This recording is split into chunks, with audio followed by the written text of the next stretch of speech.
aí, pessoal, bom dia, tudo bom? Bom dia. Bom dia. Boa, melhor. Nervosos? Não. Não? Nossa, eu não. Tem jurados mais nervosos com vocês, é uma tarefa difícil. Antes da gente começar, queria parabenizar todos os grupos que chegaram até aqui. Todos já são campeões da sua modalidade. Todos apresentaram para os empreendedores um retorno que nos passaram. Ficaram bem impressionados com as ideias que vocês trouxeram. Assim como em outros challenges, inclusive alguns pensam em utilizar ideias que vocês trouxeram. Então, show de bola, pessoal. De verdade, ficaram muito boas apresentações. E queria falar um pouco como vai ser a dinâmica de hoje. Então, a gente começa com uma palestra da Ana Fontes, aproximadamente 40 a 50 minutos. Não sei se vocês acompanharam, mas é uma das capas mais recentes da Ford Brasil. Então, é uma honra e um privilégio ter ela aqui. Então, obrigado pela presença. E depois dessa palestra da Ana, a gente abre para perguntas também, super relacionadas com o tema. E na sequência a gente começa as apresentações. Então a ordem foi aleatorizada entre os 4 grupos campeões. Mesmo esquema da terceira fase, 10 minutos de perguntas, 10 minutos de apresentação, seguido de 10 minutos de perguntas. Vai vir um grupo, vai apresentar aqui no auditório e depois esse grupo pode ficar na plateia e ver apresentações dos outros grupos. Então, o primeiro grupo apresenta, vai para a plateia, o segundo apresenta, vai para a plateia e assim por diante. Depois, os 4 grupos apresentam, os jurados confabulam e definimos quem que vai ser o grande campeão do Challenge, vice-campeão e assim por diante. Aqui só para relembrar pelo que vocês estão competindo, né? Acho que o primeiro grande prêmio é o aprendizado, é o intuito do Challenge. Né? Então, acho que todo mundo aqui já ganhou esse prêmio. Mas, lembrando que o primeiro colocado do Challenge vai ganhar uma viagem junto com a gente e com o pessoal do Emerging Venture Capital Fellows, que são profissionais do mercado de VC. Uma viagem para Lisboa, o Web Summit do ano que vem. Um curso de 60 horas provido pelo nosso parceiro e patrocinador Banco Modal, de mercado financeiro. Um curso de Venture Capital ministrado pelos sócios da Capital, 6 aulas, muito bem preparadas, e também um estágio de férias da própria Capital. O segundo colocado, exatamente os mesmos prêmios, com exceção do estágio de férias e da viagem para Lisboa para o Web Summit. Dúvidas? Todo mundo já leu o regulamento umas 20 vezes, imagino. Então podemos começar. E aí, para quem não está de São Paulo, acho que essa tradição não foi passada para as outras regiões, mas sempre que a gente vai chamar alguém, a gente costuma fazer uma tradição. Então a gente começa, e aí, por favor, me acompanhem para não fazer isso aqui sozinho. Assim que eu chamar a pessoa, vocês batem palma, a pessoa vem e apresenta. Então, acho que todo mundo já está ensaiado, podemos seguir. Então, para dar abertura à grande final do Challenge, gostaria de chamar Ana Fontes.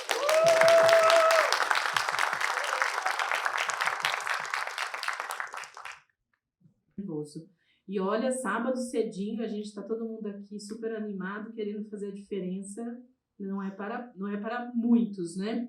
Eu vou contar um pouquinho a minha história para vocês, falar de onde eu vim, o que que eu faço, o que é a Rede Mulher Empreendedora, falar um pouquinho sobre inclusão e diversidade, sobre a realidade do nosso país. Acho que é bem importante para a gente se conectar com o momento que a gente está vivendo. Não é sobre política, tá? Fiquem tranquilos, porque senão ia dar uma bela confusão, mas eu acho que é importante a gente falar sobre a jornada. Eu tenho brincado muito que eu vou andar com a capa da Forbes, inclusive nos bancos, vou chegar lá e falar, olha, eu sou capa da Forbes. Então, adianta aí esse financiamento, é brincadeira, gente. Mas eu acho que é muito legal, ter um reconhecimento de um trabalho é sempre bem importante. Um pouco da minha jornada.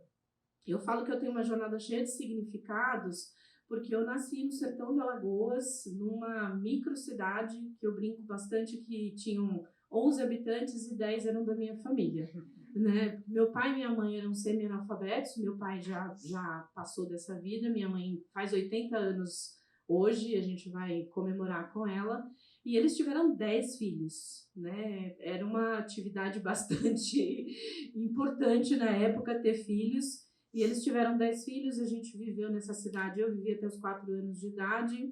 E aí, em 1970, teve uma seca muito grande. Obviamente, vocês são muito jovens, vocês não devem saber, talvez nem lembrar, nem olhar em termos históricos isso, mas teve uma seca muito grande em todo o Nordeste e milhões de nordestinos mudaram para São Paulo. Meu pai e minha mãe decidiram mudar para Diadema. Na época, a gente fala, puxa vida, né? Tirou a gente da frigideira, que era a seca, a dificuldade de alimentação e tudo, e levou a gente para o fogo, porque Diadema, na época, era uma das cidades mais violentas do Brasil. Né? A gente falava que era de Diadema, as pessoas tinham medo da gente. Então, muita gente em Diadema não emplacava carro, quem tinha carro não emplacava com Diadema, porque as pessoas falavam, nossa, Diadema, ai meu Deus, que medo, né? Mas, enfim, eles escolheram Diadema porque era uma cidade onde uma irmã do meu pai morava, uma tia nossa, e nós fomos para lá e fomos tocar a vida lá. 2 irmãos meus faleceram ainda pequeno de doenças muito bobas lá no Nordeste, porque na época não tinha muita coisa, não tinha saneamento nem nada. A gente se locomovia de canoa, para vocês terem uma ideia. Então, era assim, todos nós nascemos em casa e nós temos, todas as vezes que tem reunião de família, a gente tem uma discussão, porque nenhum de nós tem a data certa no registro de nascimento. Ninguém, porque eles juntavam, né, na época pagava para você registrar, eles juntavam o registro de nascimento de 2, 3 crianças e iam registrar de uma vez. Às vezes meu pai mudava o nome da criança, às vezes ele mudava porque era ele que ia registrar, às vezes ele mudava a data. Então, eu acho que eu nasci dia 7 de julho, meu registro está dia 20 de julho, minha mãe não tem certeza de nenhuma das duas coisas. Então, só para vocês terem uma ideia disso, né? A gente foi para São Paulo, para Diadema, eu cresci lá, né? Eu e meus outros 7 irmãos, das 10 eu sou a 8ª, nessa linha de sucessão, vamos chamar assim, para chamar de uma coisa chique. E a gente cresceu numa cidade bastante difícil, bastante complexa. Meu pai era pescador e minha mãe era lavradora. E aí em Diadema eles tentaram levar a vida de uma forma um pouco diferente, tentando ver se a gente conseguia, pelo menos, educação. Apesar da dificuldade deles em saber, em ter educação, eles falavam desde pequeno para a gente que é o que ia mudar a nossa vida se a gente estudasse. Não era conceitualmente como a gente pensa hoje, sabe? Era uma coisa muito simples. Ah, vocês precisam estudar, vocês precisam estudar. Eu estudei a minha vida inteira em escola pública, eu sempre gostei de estudar e, graças a Deus, isso fez a diferença na minha vida. E dos 8 filhos, 6 fizeram universidade. Assim, é uma coisa bem disruptiva, vamos assim dizer, essa palavra que as pessoas adoram dizer no mundo empreendedor, mas foi o que fez a diferença na nossa jornada, na nossa vida, foi conseguir ter acesso à educação, né? Mesmo que na época não fosse uma educação privada, mas era uma educação. E aí eu consegui, mesmo com toda essa situação, eu consegui estudar. Fiz uma universidade. Acho que eu vou pedir uma água que tem aqui, já tem aqui. Deixa eu abrir aqui, peraí, muita calma nessa hora, que eu estou engasgada, peraí. Aquela pessoa, né? Pronto, agora acho que agora vai. E aí eu fui fazer a minha primeira faculdade, eu fiz 2 faculdades. Eu fui para os 2 lados da força, eu fui para o jornalismo e para a publicidade. Eu fiz primeiro publicidade, fiz na Embi Morumbi, que era aqui pertinho, e para mim fez uma super diferença ter conseguido fazer a universidade. Bom, eu tinha um sonho, como boa parte das pessoas que eram da minha fase, da minha época, que era trabalhar numa multinacional. E para mim, o chegar lá era trabalhar numa grande empresa, era constituir uma família e conseguir fazer a universidade. Na época que eu fiz a universidade, não tinham programas sociais, então quem fazia tinha que se virar, tinha que dar um jeito. Para eu fazer faculdade, uma vizinha da minha mãe pagou a matrícula para gente, porque ela gostou da minha dedicação e ela falou, eu vou ajudar, porque não tinha como pagar a matrícula e a universidade. E foi muito interessante, porque na época que eu fiz não tinha Código de Defesa do Consumidor. Então, acontecia uma coisa bem curiosa na minha época. Hoje parece horroroso isso, mas na época era uma coisa permitida por lei. Eu juntava 2, 3 meses de universidade para poder pagar uma mensalidade. Então, eu estava sempre devendo 2, 3 meses. Aí, um dia eu cheguei na faculdade, esbaforida, né? Imagina, eu pegava o ônibus lá de Diadema, ia para lá, tudo. E no pátio da universidade tinha um cartaz gigantesco. Escrito, o título dava para ver de longe, estava escrito Lista dos Devedores. No pátio da universidade. E, obviamente, subiu um gelo, né? Porque eu falei, nossa, óbvio que meu nome está lá. Eu estou devendo, né, a universidade. E aquilo era muito chocante, né? Porque você colocava a lista das pessoas que não pagavam mensalidade no pátio para todo mundo ver. E, além disso, tinha uma outra punição. Você não recebia a prova, a folha de prova. Você tinha que buscar na tesouraria. E tinha uma terceira punição. Você não era chamado para fazer a lista de prova bimestral se você estava devendo. Quando eu vi o título da lista, eu fiquei assustada, mas quando eu fui chegando mais perto, eu vi que a lista era bem grande. Aí eu fiquei tranquila, porque eu falei, tem mais gente devendo, tá tudo certo para mim. Então, assim, era uma realidade que a gente tinha na época. Bom, eu construí essa jornada, eu fui trabalhar no ambiente corporativo, eu trabalhei durante quase 18 anos numa mesma empresa, numa multinacional do setor automotivo, não tem problema nenhum de falar. Eu tenho amigos até hoje lá, trabalhei 18 anos na Volkswagen. Depois dessa primeira universidade, eu fui fazer essa carreira lá, entrei como estagiária e saí como executiva 18 anos depois, construindo uma jornada que não foi simples, porque eu gosto também de falar dos marcadores sociais, eu acho importante a gente ter clareza sobre isso. Então, não achem que era simples para uma pessoa que veio do Nordeste, de Diadema, que era uma mulher, e que um dos meus chefes diretos falava que eu morava na faixa de Gaza. Ele falava, você mora na faixa de Gaza, né? E todo mundo ria, achava super engraçado na época. E era isso, né? Porque era a realidade que as pessoas não conseguiam ver. E aí, durante essa jornada, eu tive vários desgastes e preconceitos. E eu acho que é importante falar sobre isso também para a gente entender, né, onde a gente vive e o que a gente teve que passar. Isso não é falar sobre desigualdade. Isso é importante para a gente falar, para a gente entender de onde a gente veio e onde a gente está. O primeiro deles, que me perguntavam sempre, que eu não tinha estudado num colégio bom. Né? Eu estudei escola pública a vida inteira, numa escola estadual de primeiro e segundo grau, professor Liceu Albarello Ferrari, em Diadema. Voto lá até hoje, alguém estava falando de votar na escola, eu voto lá até hoje, sempre me emociono até hoje de voltar para a escola onde eu estudei. Então, eu não tinha o tal do colégio bom, isso era difícil de resolver. E aí, a outra coisa que eu sempre ouvia quando eu queria me movimentar dentro da minha carreira, você não fez uma faculdade de primeira linha. Vocês já ouviram isso? Faculdade de primeira linha, né? Hoje está todo mundo falando, não fala mais isso é uma bobagem, né? As empresas não têm mais que olhar para essa questão de faculdade de primeira linha ou não de primeira linha. Mas isso era uma coisa que dificultava a minha jornada internamente. E a terceira coisa é que eu não falava inglês fluente na época. Escola pública, você aprende o quê de inglês? O que vocês acham que aprende? Verbo to be, ano após ano. Eu só sabia o verbo to be. E aí, só que a minha cabeça sempre foi na minha jornada, o que eu faço para mudar essa história? Toda vez que eu era barrada por alguma dessas questões, eu colocava na minha cabeça que eu tinha que mudar o jogo. O colégio eu não conseguiria mudar. E aí eu falei, o que eu faço em relação à escola? Eu juntei dinheiro e eu fiz a melhor pós-graduação de marketing na época do Brasil. Falei, eu vou fazer a melhor, juntei com muita dificuldade e consegui fazer. Aí eu fiz um tiquezinho, né? Check. Então, ninguém vai poder falar mais essa questão da universidade de primeira linha. Aí eu falei, bom, o inglês, como é que você faz? Aprender inglês adulto, não sei se alguém aqui aprendeu inglês adulto. Alguém aprendeu inglês adulto? É fácil aprender inglês depois de adulto? É super difícil. Eu fazia escola, mas não saía, não andava, não me movimentava, não conseguia aprender. E isso bloqueava muitas vezes as possibilidades de promoção. Aí eu falei, eu preciso aprender inglês. Na época não se falava de intercâmbio, especialmente para pessoas adultas, né? Como eu devia ter, quase 30 anos. E aí eu tive uma ideia de conversar com o meu diretor na época, eu falei para ele, escuta, você consegue me dar uma licença não remunerada de 4 meses? Isso não era no convencional, isso não existia na época. Ele falou, nunca ouvi falar disso. Eu falei, você consegue ver? E fui insistindo. Resumo, eu consegui uma licença não remunerada, juntei dinheiro e fui estudar fora. Porque eu falei, eu preciso tirar isso da frente, porque senão eu não vou conseguir evoluir no meu processo aqui na minha carreira.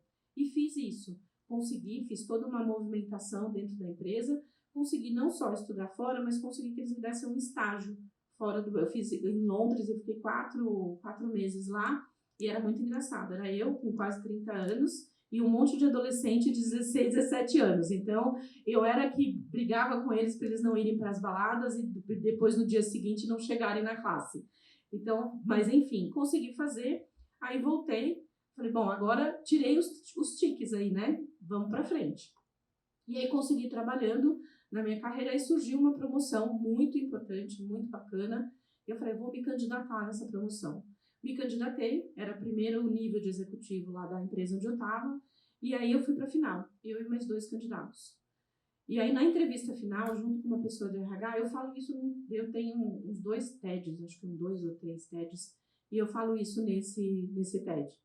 Na mesa do diretor, eu e a pessoa de RH, eu estava sendo entrevistada, a entrevista final para escolha, e ele falou assim, nossa menina, sua performance aqui na empresa é perfeita, você sempre supera os objetivos estratégicos da empresa, o seu currículo é excelente, você tem todas as habilidades necessárias para a vaga, e com esse tom super tranquilo, ele falou, uma pena que você é mulher.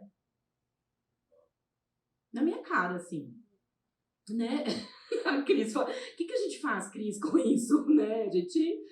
E confesso, naquela época a gente não falava muito sobre isso. Então eu não tinha nem elementos para discutir com ele ou para argumentar. A minha inocência foi assim, então, mas o que você precisa que uma mulher não pode fazer? Ele falou, eu quero alguém, ele explicou, eu quero alguém que bata na mesa, que fale mais alto e que faça os funcionários cumprir os objetivos de uma forma bem agressiva e assertiva. Aí eu falei, mas eu posso cumprir os objetivos, fazer tudo o que é necessário, sem bater na mesa, sem ser agressiva e sendo eu mesma. Tudo bem para você? Não foi tudo bem. Enfim, muito disruptivo. Ele falou, não era isso. Enfim, não deu certo, né? Eu não fui promovida, foi promovido um outro cara na época. Obviamente eu fiquei muito triste, muito decepcionada, mas depois eu tive outras promoções e aí eu consegui superar essas barreiras. Foi um dos primeiros momentos que eu tive consciência de que, além do restante dos meus marcadores sociais, o fato de ser mulher era uma coisa que também, né, me fazia criar barreiras, né? Eu tinha barreiras para mim. Durante 5 anos, quando eu fui promovida a executiva, eu fui a única mulher executiva. E nos primeiros meses tinha uma coisa muito engraçada, os meninos não me chamavam para almoçar. E aí eu ia, não tinha WhatsApp, essas coisas, não tinha grupo nem nada, e eu queria entender com eles por que eles não me chamavam para almoçar se eu fazia parte do time de executivos. Eram 60 e eu era a única mulher, eram 59 homens e eu. E eu era a única que não era engenheira. Então, além de tudo, ainda tinha essa questão. Mas, enfim, eu fui conquistando meus espaços, fui buscando os meus espaços e construí uma carreira dentro desse ambiente executivo. Considero uma carreira até de sucesso dentro dessa organização, uma vez que era uma organização extremamente masculina, trabalhava com carros, né? O meu trabalho era me relacionar com os clientes que compravam os carros e fazer com que a comunicação da empresa chegasse até esses clientes. Foi bem importante para mim, fiquei quase 18 anos lá, considero que eu aprendi muito, não cuspo, vamos dizer assim, no prato que a gente comeu, né, mas aprendi muito para o bem e para o mal, mas o que fez a minha jornada também dentro do ambiente corporativo foi o que me fez aprender sobre muitas coisas sobre as quais eu falo hoje. Bom, eu dei o meu salto de fé em 2007, eu fui começar a empreender, eu pedi demissão e as pessoas achavam que eu estava louca na época, porque como assim, você é executiva, você tem 2 carros de luxo por ano, você ganha um alto salário, você tem plano de saúde, livre escolha, você pode ir no Einstein, em qualquer lugar, por que você está saindo pedindo demissão? Eu falei, eu quero pensar em outras coisas, eu quero construir outras coisas. Eu tenho 2 filhas e eu quero achar um caminho diferente para mim. Eu não me vejo daqui a 10 anos fazendo essa mesma coisa dentro desse mesmo propósito, mesmo que seja num cargo maior. Eu queria muito ver o que estava acontecendo no mundo lá fora. E aí eu comecei a abrir meu primeiro negócio, foi o Elogia Aqui, não sei se vocês conhecem, Elogia, todo mundo conhece o Reclame Aqui, né? Entenderam que a vida é dura? Eu toda fofa quis criar um negócio de resenhas positivas, quando não tinha nem Facebook ainda. Eu criei o Elogia Aqui em 2009, de 2008 para 2009, cometi todos os erros possíveis e imagináveis, e eu acho que é importante vocês que estão aqui, que estão pensando, que estão fazendo projetos, olharem para as pessoas que erram também. Não acreditem só nas coisas fofinhas que as pessoas falam, tá? É muito importante a gente falar sobre os erros. E eu fiz todos os erros possíveis e imagináveis nesse primeiro negócio. Fiz sociedade por amizade, né? Quem nunca? Não é assim? E o curioso, eu perdi os sócios, os amigos na época, porque eram 2 amigos, E um deles até me bloqueou no Facebook. Olha que desgraçado, gente. Que magoado, rancoroso, né? Hoje não bloqueia mais, mas também não quero amizade com ele. Tô brincando. Mas, enfim, a gente era muito bobo, né? Porque você sai do ambiente corporativo achando que empreender é facinho. Bora lá. Imagina, eu tinha 2 universidades, 3 pós-graduações, falava inglês, sabia tudo, né? Achava a pessoa que conhecia tudo. E aí abrimos esse negócio, que era uma plataforma de resenhas positivas. Nós não nos entendemos, não pensamos corretamente no modelo de negócios. Essa é uma das coisas mais comuns que eu vejo até hoje. A gente ficou mais preocupado na época, e eu costumo falar isso para todos os empreendedores que me procuram, ou que eu consigo falar. A gente, no começo do negócio, abre uma síndrome de decorador na gente. Eu não sei o que acontece. Baixa um espírito de decorador e a gente se preocupa em ter escritório, em ter uma cadeira bonita, em ter um escritório igual do Google, né, amigo? As pessoas falam, eu quero ter um escritório igual do Google, super bonito, não sei o quê. Uma tremenda bobagem, né? Porque se você não tem um modelo de negócio, se você não tem clareza do que você está fazendo, do que você está vendendo, né, as coisas não vão funcionar. Mas, enfim, eu vendi o Elogia Aqui, apesar de todo esse processo, vendi em 2011 para uma outra organização, ele existe até hoje, dentro de uma outra organização, mas foi através do Elogia Aqui que eu consegui passar num programa, que era um programa na época da GV, que chama 10 Mil Mulheres, que era um programa que ajudava mulheres que tinham pequenos negócios a abrir as possibilidades e pensar em gestão de negócio. Foi o que de verdade fez a diferença para mim. Era um programa gratuito de 3 meses. A gente estudava sexta e sábado o dia inteiro, era financiado pela Fundação Goldman Sachs, e foi nesse programa que eu consegui de verdade entender quais eram as possibilidades. Eu tinha já o Elogia Aqui, que depois eu vendi, eu tinha um espaço de coworking, eu tive um dos 10 primeiros espaços de coworking do Brasil, eu tive por 6 anos esse espaço, se chamava My Job Space. Depois eu vendi, porque, assim, espaço de coworking é ser síndico, desculpa se alguém tem, perdão, mas você vira síndico, né, fica resolvendo café, água, problema de banheiro, essas coisas. Eu falei, não dá, não é para mim. Aí eu fechei a operação de coworking e, a partir daí, eu passei a entender o universo onde eu estava inserida, que era o universo das mulheres. Durante esse programa, eu entendi muito claramente o que estava acontecendo. Pensa, gente, que isso era em 2009 para 2010. Hoje parece muito óbvio falar sobre isso, né? Mas em 2009 para 2010, no primeiro dia de aula lá, nosso pessoal do ISPER vai me matar, e eu sou professora aqui, tá, gente? Eu dou aula num programa que chama Empreendedorismo em Ação. Primeiro dia de aula lá na GV, o coordenador do curso falou, olha, vocês são as 35 privilegiadas que conseguiram passar. Nós tivemos mais de 1.000 inscrições para esse programa, então a concorrência foi muito grande. E eu lembro que aquilo, ao invés de me deixar feliz, me deixou profundamente incomodada. Porque eu falei assim, puxa, tiveram 1.000 mulheres que também estavam tentando fazer o que eu estava tentando fazer. E eu falei, o que eu faço? Eu fiquei incomodada com aquilo, fiquei remoendo durante uma semana. Na semana seguinte, eu fui conversar com esse coordenador, eu falei, escuta, você tem o contato dessas 1.000 mulheres? Ele falou, temos, elas se inscreveram, passaram pelo processo seletivo. Eu falei, vamos fazer uma coisa? Eu vou escrever o que eu aprendo aqui na classe para essas mulheres. E se vocês me permitirem, vocês mandam para elas. Eu vou escrever um blog que vai se chamar, pensei na hora, Rede Mulher Empreendedora. E a partir desse blog, o que o professor falar aqui, eu vou ensinar para elas, só que na minha linguagem. Eu vou ensinar de uma forma simples, não vou falar de DRE, fluxo de caixa, né? Porque, assim, vou falar de coisas como vende, como você bota o dinheiro para dentro, como é que você organiza. Eu meio que fazia uma tecla... Podem entrar, meninos, fiquem à vontade. Eu fazia meio que uma tecla SAP disso, sabe? Eu traduzia aquelas informações. E isso foi muito importante, porque na época não tinha absolutamente nada que falasse do tema. Então, a primeira coisa que eu descobri foi a causa das mulheres. A segunda coisa é que é possível fazer as coisas mesmo se você não tem dinheiro, porque era uma coisa que as pessoas me diziam. Você não tem dinheiro, é difícil fazer isso. Eu falava, não, eu vou conseguir fazer. A terceira coisa é que as pessoas amam colaborar. Eu tinha muita gente voluntária na rede. Hoje a gente tem gente na rede voluntária que eu não consigo dar conta de atender a demanda de voluntariado. Eu tenho 1.200 voluntárias e eu não consigo atender a demanda de tanta gente que quer ajudar. E, obviamente, que todo mundo falava, não, vamos criar negócio em São Paulo. Criar negócio no Brasil não é... Vamos criar em São Paulo. E eu falava, não, gente, tem gente construindo coisa no Brasil muito bacana e vale muito a pena a gente trabalhar.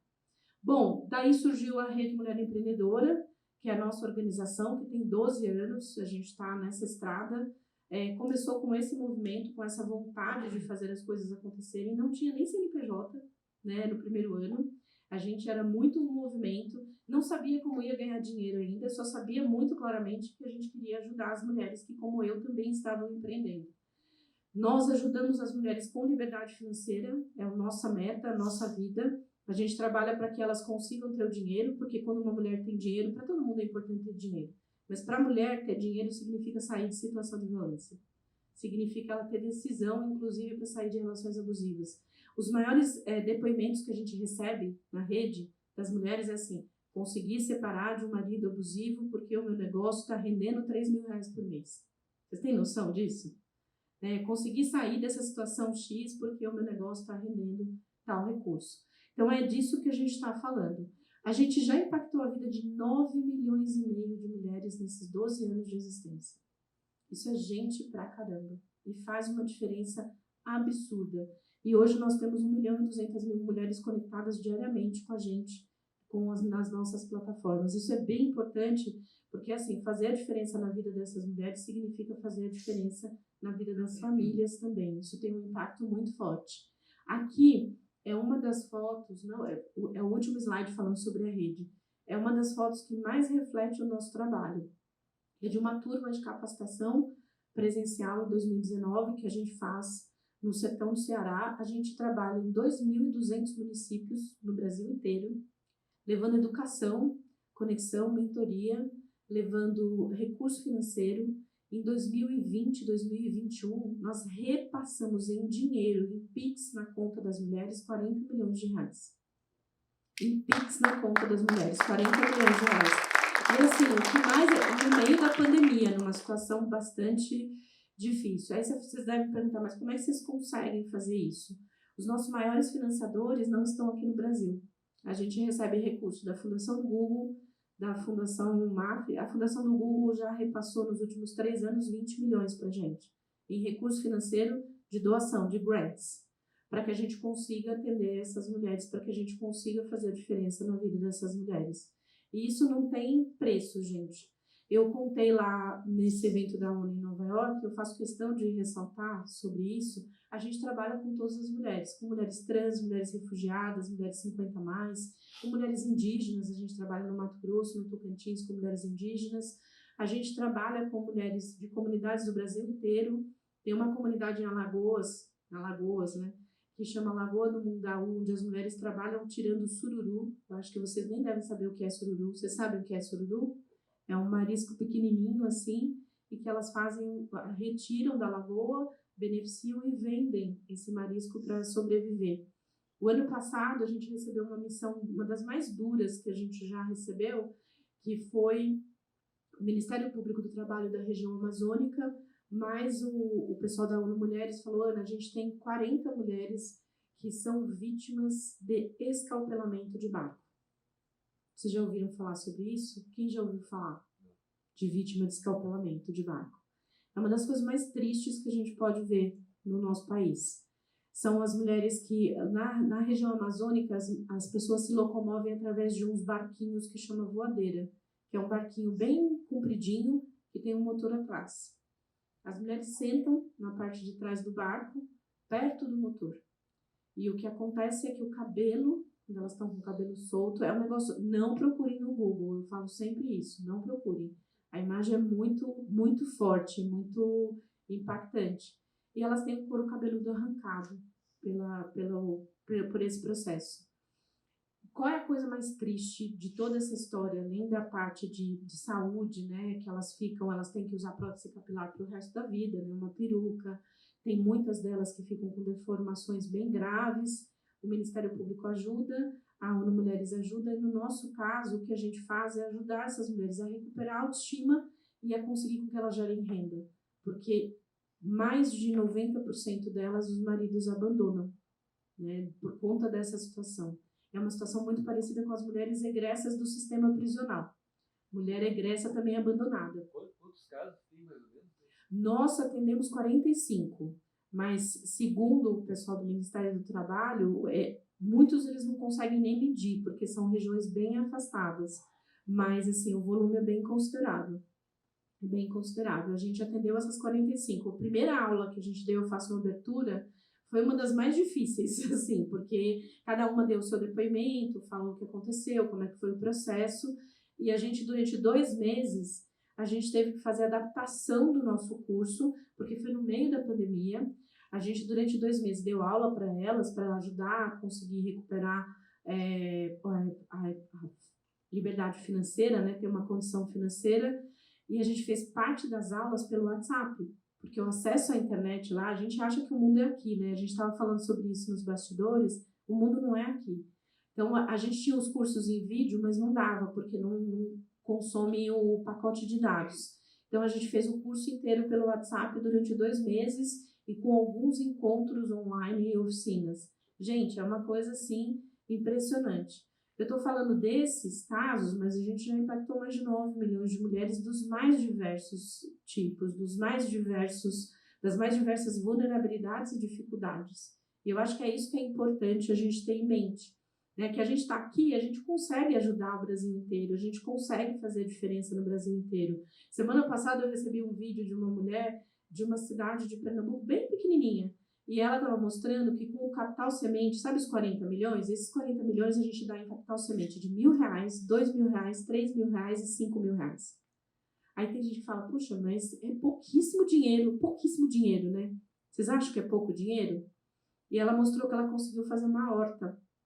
Lá conseguiu fazer uma horta e estava colhendo os alimentos e ela tinha recebido R$1.000 de capital semente. A gente estava conversando também com uma das mulheres que recebeu um programa que a gente chama de Seu Pitch Vale um Pix. A gente faz elas fazerem uma apresentação rapidinha e a gente faz uma avaliação. É tudo muito rápido, não é chique, sofisticado, como a gente estava fazendo aqui. E a gente dá um Pix, né, de R$1.000 para elas. E aí teve gente que falou assim, mas Ana, R$1.000 é pouco dinheiro.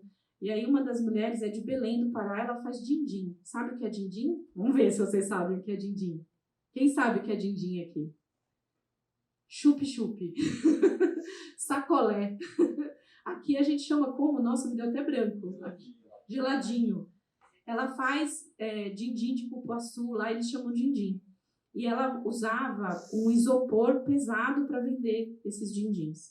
E ela ganhou os R$1.000 de Pix que a gente fez para ela. E com esses R$1.000, quando ela ficava muito pesado, machucava as costas, ela, às vezes não conseguia levar a filha pequena para poder vender na rua, e não dava para ela ir em lugares um pouco mais distantes, porque era mais pesado. Então ela não conseguia participar de feiras, eventos, essas coisas. Com os R$1.000, ela comprou um carrinho de sorvete por R$750. Vocês não têm noção do que isso mudou a vida dela. Porque ela conseguia levar a filha dela, porque para empurrar o carrinho ela não precisava ficar carregando nas costas, e ela conseguia também levar o geladinho, o din-din, para mais lugares um pouco mais afastados. Vocês entendem como faz a diferença? Não é um monte de dinheiro, é dinheiro que muda a realidade dessas mulheres. A minivan ainda vai botar uma cadeirinha atrás da minivan para ficar claro a situação. Brincadeiras à parte, mas esse é o poder de decisão. Quase 50% dos empreendedores no Brasil são mulheres. 30 milhões de mulheres no Brasil são líderes de pequenos negócios. Formais, informais, não importa, tem a discussão do MEI aí que todo mundo está fazendo, mas são 30 milhões de pessoas, de mulheres que estão empreendendo. Elas representam 80% da economia do cuidado no nosso país. Isso é bem importante. Eu vou falar bem rapidamente sobre a economia do cuidado no outro slide, mas a gente está subrepresentada nos ambientes de poder. Vou mostrar algumas fotinhos para vocês, às vezes não sei se a imagem vai ficar boa, mas acho que é bem importante. Essa é a foto do G20 na Itália, que foi a penúltima edição. Vocês conseguem ver alguma coisa estranha nessa foto? Conseguem? Duas mulheres no cantinho. No cantinho, a Úrsula, que é a presidente da União Europeia, a Angela Merkel, que inclusive nem está mais, né? Então, se a gente não está nos ambientes de decisão, a gente não está representada. Aqui é a turma de desembargadores aqui no estado de São Paulo. Dou um doce para quem achar uma mulher aí. Tem duas. Tem duas. Além das mulheres, vocês percebem alguma outra coisa nessa foto? Nessas fotos? só pessoas brancas. Né? A população do Brasil é 56% negra, que é a somatória de pretos e pardos. Né? E não é estranho? Não parece estranho para vocês? Não é esquisito? Se olhar para isso, não te incomoda? Pensa. Minorias em áreas de STEM. Vocês já ouviram falar de STEM? Obviamente, né? A sigla para Ciência, Tecnologia, Engenharia e Matemática. Eu faço parte do W20, que é o grupo de engajamento do G20, desde 2017. E desde 2017 a gente tem discutido nos 20 países, nas 20 economias mais ricas do planeta, como é que a gente faz para incluir mais meninas nas áreas de STEM. Isso, aqui no Brasil o número vem caindo, ou seja, está piorando a situação ao invés de melhorar. Por isso tem muitos movimentos para criar capacitações, organizações para incluir meninas em áreas de engenharia, matemática e ciência. E esse é um trabalho importante. Nós só estamos 12% no ambiente político, 88% do ambiente político é composto por homens, então isso é importante. Estamos só em 14% de cargo de liderança e 6% em conselho. Eu sou conselheira de 3 empresas. Há 4 anos eu sou conselheira de empresas. Eu sou conselheira da Seguros Unimed, sou conselheira da Avon, do Instituto Avon e da Plan International. Você vê poucas mulheres em conselho. Né? Se você tira desse número aqui as que são herdeiras, esse número cai para 3%. E a gente precisa, porque a herdeira ela mesma decide, eu vou para o conselho e vocês não discutam. Quem não é herdeira precisa ser escolhida, eleita, como é o meu caso. Então é importante a gente olhar para esses dados. Aí os meninos devem estar perguntando, mas vocês querem o poder, vocês querem o nosso lugar. Não, quer não, gente. A gente quer só equidade, só ter representatividade, só estar nesses ambientes. E quando eu falo de trabalho e de economia do cuidado, existe um movimento mundial para olhar para a economia do cuidado. 80% da economia do cuidado é feita por mulheres. E qual é o problema disso? Eu e vocês não estariam aqui se alguém não tivesse cuidado de vocês. Vocês concordam? Alguém não tivesse alimentado, vestido, né, trocado a fralda de vocês, cuidado para que você fosse para a escola. Vocês estariam aqui? 80% desse trabalho é feito por mulheres. E ele é um trabalho não remunerado, não valorizado, não é reconhecido e não é dividido. A Argentina fez uma lei há uns 2 anos que valoriza financeiramente na aposentadoria o cuidado com os filhos. Com o tempo, né, contando o tempo de aposentadoria, o cuidado com os filhos. Não é justo? Se ninguém cuidasse da gente, eu não estaria aqui. Vocês também não. A gente precisa falar um pouco mais sobre isso também. E aqui, todo esse cenário que eu mostrei para vocês, eu não vou entrar no mérito, mas quem quiser depois tirar foto ou procurar, esse aqui é um dos gráficos mais tristes, um dos dados mais tristes que são consequência de tudo isso que eu mostrei para vocês. A consequência de toda essa situação é que você tem hoje, no Brasil, 1.350 feminicídios por ano. Né? Um dado bem... O Brasil ocupa as 10 primeiras posições em violência contra a mulher no mundo inteiro. As 10 primeiras posições. Esse ranking eu não queria estar. Queria estar no ranking da economia, no ranking de país inovador, mas não no ranking de violência. É importante, e para mim um dos dados mais chocantes, é que 75% das mulheres são mortas na idade de maior auge da vida, de 18 a 44 anos. Eu sei que é um tema duro, gente, mas é um tema importante, é necessário para a gente falar. A gente só consegue fazer a mudança quando a gente está junto pensando nisso. Quando a gente fala de diversidade, a gente fala de justiça social, a gente fala de, obviamente, direitos humanos, combate à violência, mudar a diferença salarial, não ter nenhuma mulher para trás, ter todas as mulheres e as pessoas respeitadas, mas a gente fala também que quando uma mulher dá certo, e a gente vê isso em pesquisa, nós fizemos uma última pesquisa com 350 mil mulheres lá na rede, e você vê que quando ela dá certo, ela investe em melhorar a educação dos filhos, ou seja, ela gera um impacto mais positivo, porque nas próximas gerações isso vai melhorar, ela emprega outras mulheres, ela melhora o entorno na comunidade. Todos os projetos que a gente faz em comunidade no Brasil inteiro é muito comum. Você tem a mulher que vende doce, a que faz o salgado, a que faz a decoração, e elas se juntam e conseguem ajudar umas às outras. Isso faz uma diferença gigantesca. Os aprendizados que eu tive nesse processo como um todo é que é uma coisa que a gente tem que guardar na cabeça. O Brasil é o 7º país mais desigual do planeta. Nós somos o 7º país mais desigual do planeta. Se você não dá acesso a recurso financeiro, como é que vai mudar o jogo? Então, Então, é isso que a gente tem procurado trabalhar. O nosso foco, tem gente que pede N coisas para a gente fala, a gente trabalha com geração de renda para mulheres. Seja através do empreendedorismo, que é o nosso principal foco, ou através da empregabilidade. Mas é geração de renda, porque a gente entendeu que isso tira de violência, que isso melhora a situação, melhora a educação dos filhos, melhora a geração que vem na sequência, e é isso que vai fazer a diferença. Obrigada pela pergunta. Tudo bem? Obrigada, viu, gente? Obrigada. Desculpa. Boa. Pessoal, então, jurados, continuando a nossa audição, queria chamar primeiro a Carol Levi, campeã da etapa nacional 1. Carol, fica à vontade, tem 10 minutinhos, a gente tem um relógio ali no seu. Legal, obrigada. Opa, boa tarde, gente. Fico feliz de estar aqui apresentando. Meu nome é Carolina. Hoje eu vim apresentar um pouquinho sobre a Filó. E juntos estamos construindo a maior plataforma de serviços de saúde da América Latina.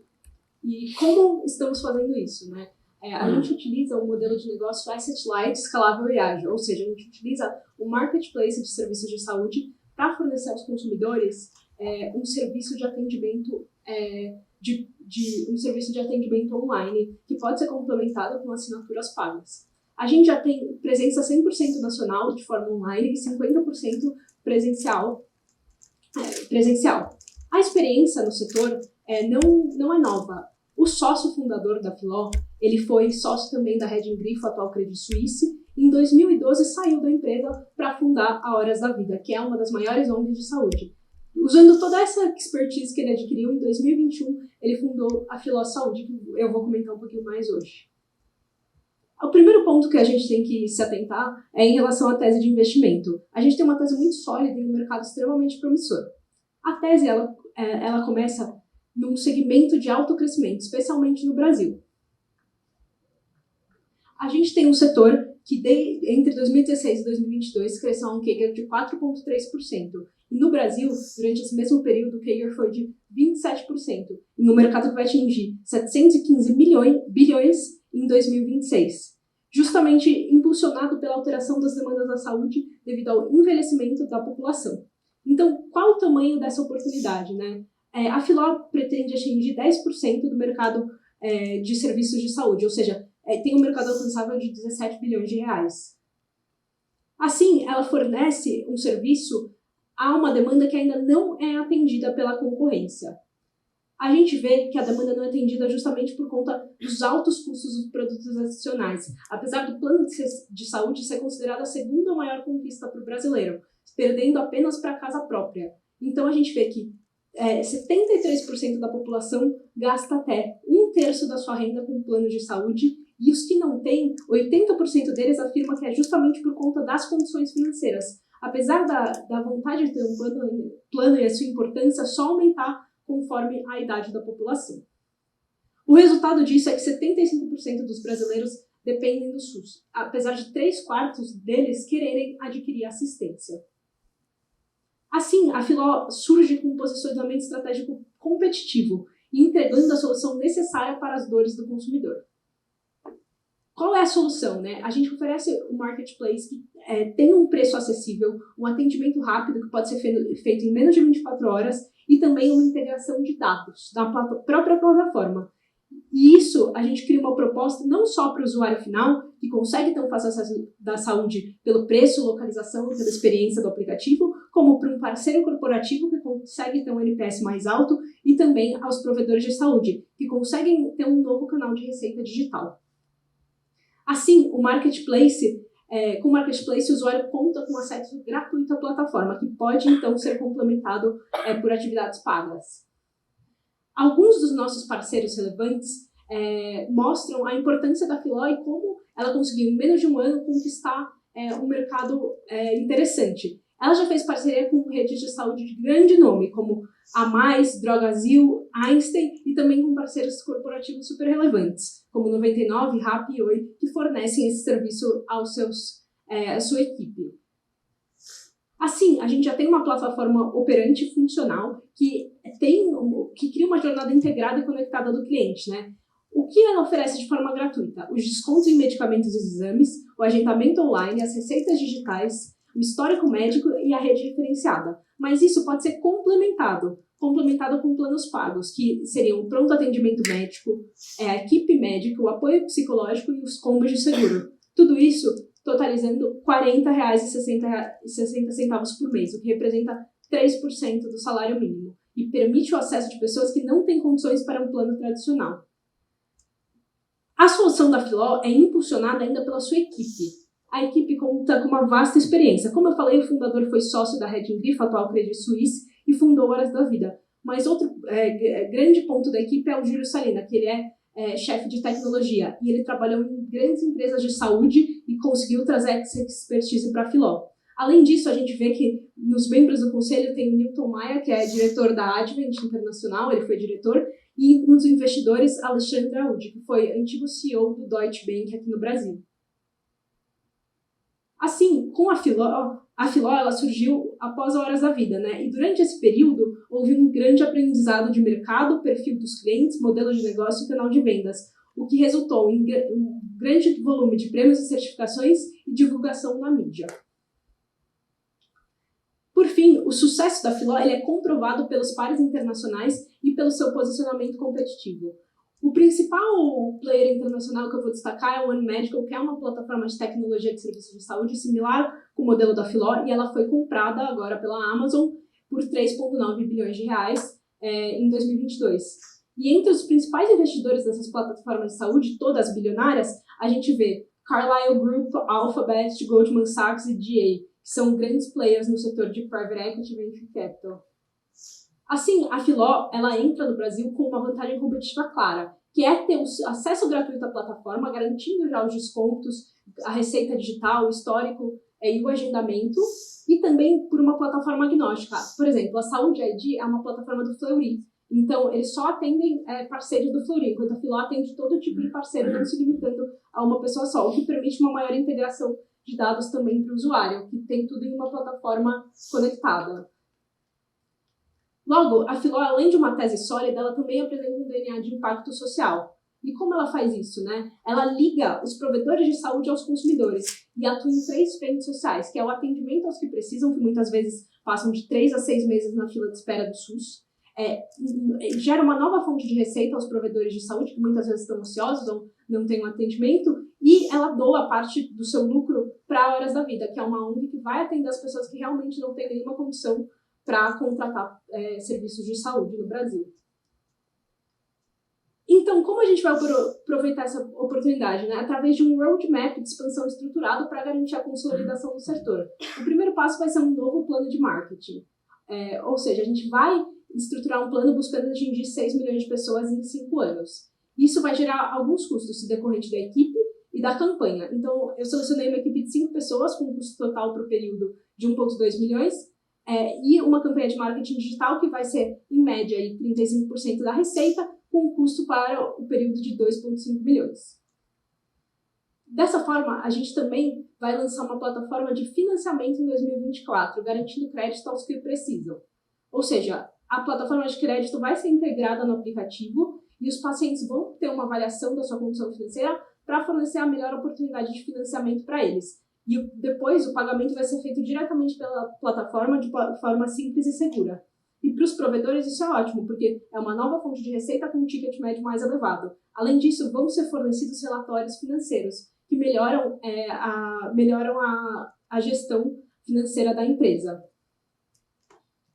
Por fim, a gente também vai criar novas business units para garantir uma jornada integrada do paciente. Então, a gente vai criar uma conexão entre planos, provedor e paciente, justamente focando numa jornada preventiva. Atualmente, a gente vê um modelo muito queixo-conduta e a gente quer trazer essa ideia de prevenção que diminui futuramente os gastos dos planos de saúde.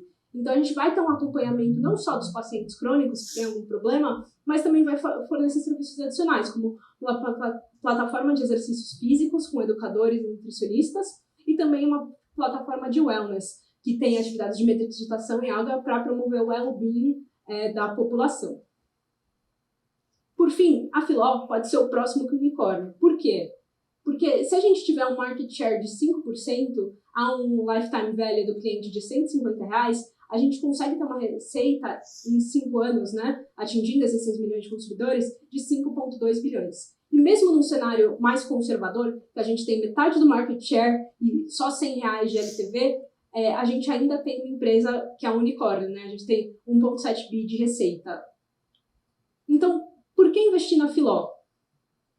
Porque a Filó, ela torna a saúde acessível aos que precisam. E mesmo assim, ela atinge as dores de todos os stakeholders, não só dos clientes, mas também dos provedores e dos parceiros.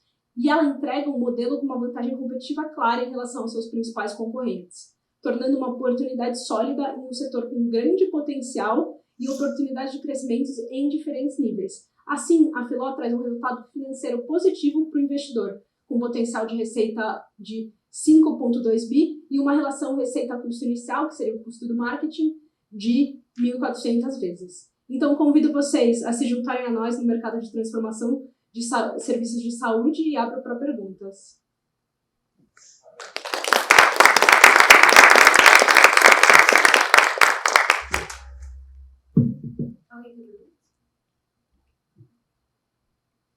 Primeiro, parabéns, muito bacana. Eu queria se explorasse um pouco mais a dinâmica competitiva do setor, né? Assim, o primeiro ponto é que você falasse um pouco mais qual que é a vantagem competitiva da Filó perante os outros concorrentes, explorar mais por que ser agnóstico é uma vantagem e que você comentasse também sobre esses outros players que, por exemplo, têm espaço físico, um doutor consulta da vida, se você vê isso como também competidores. Né?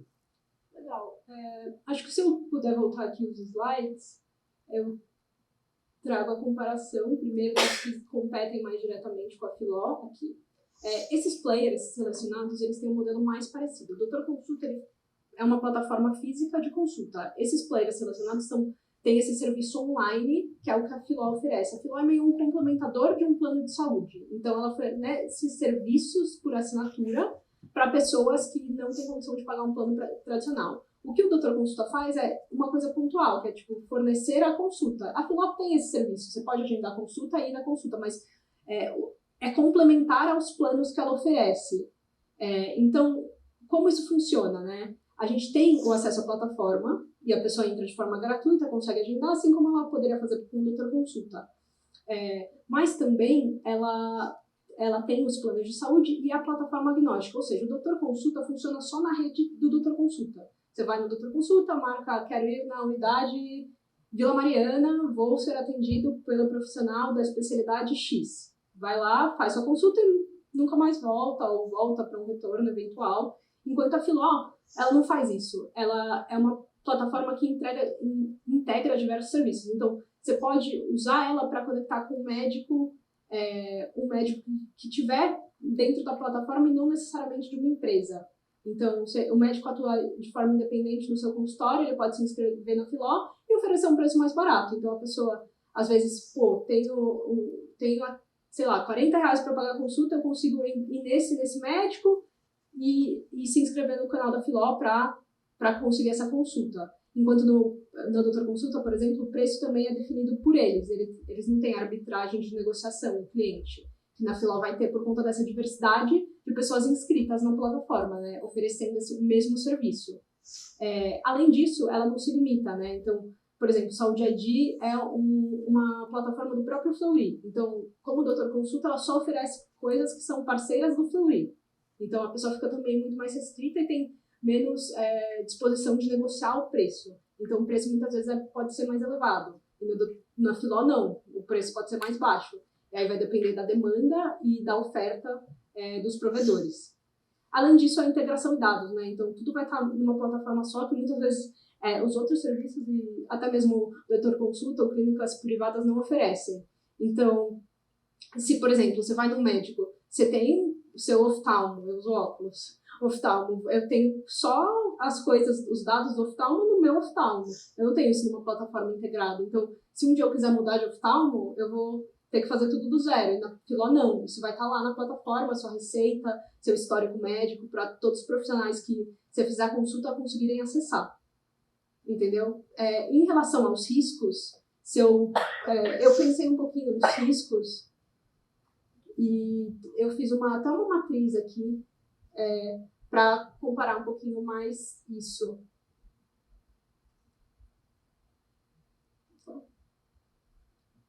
Então, acho que os principais riscos que eu tinha mapeado era realmente o risco de mercado, justamente porque o Brasil a gente ainda está sendo impactado, né, pela Covid-19, que está voltando, isso pode afetar, por exemplo, a dinâmica das consultas presenciais e também interferências políticas e legislativas, porque o Brasil é um país que acontece esse risco, né? Mas também, em relação aos riscos da companhia, é mais a dificuldade de captação para conseguir atingir o plano e em risco de competição, a entrada de novos players que façam exatamente o mesmo serviço que a Filó. Mas a diferença, isso foi um ponto assim, que eu fiquei bem atenta, porque a gente vê que grandes players internacionais já fizeram isso, já são mais consolidados. Mas o que a Filó tem aqui no Brasil é ao seu histórico, né? Ela está 10 anos atuando no setor, então ela tem uma experiência grande e ela também tem esse DNA de impacto, né? Que é a doação do seu lucro para Horas da Vida, que é uma ONG que vai atender pessoas com necessidade. Então, é uma coisa muito positiva. Além disso, a gente vê que a equipe é muito boa. Então, a equipe era um sócio da Reding Grifo, que trabalhou com o Luiz Stuber, que é o dono da Verde Asset, e também criou a Horas da Vida do zero, né? E também chamou pessoas com grande capacidade. Então, basicamente, o histórico, a equipe são o que garantem um menor risco de desvantagem frente a uma competição. E a Filó, além disso, né, oferece serviços presenciais e online também. Igual, um doutor consulta só oferece o presencial. Falei bastante, mas acho que ficou claro. Legal, obrigado, Carol. Eu queria que você falasse um pouquinho mais do plano de expansão ali. Eu vi que você colocou uma projeção de pouco mais de 6 milhões de usuários, clientes em 5 anos. Você alocou um budget para marketing, mostrou a estrutura de uma equipe, mas queria que você falasse um pouco mais desse plano de go-to-market, né? Quais são os canais que você usaria, que modelo de vendas você usaria e por quê? Para conseguir atingir aqueles 6 milhões em 5 anos.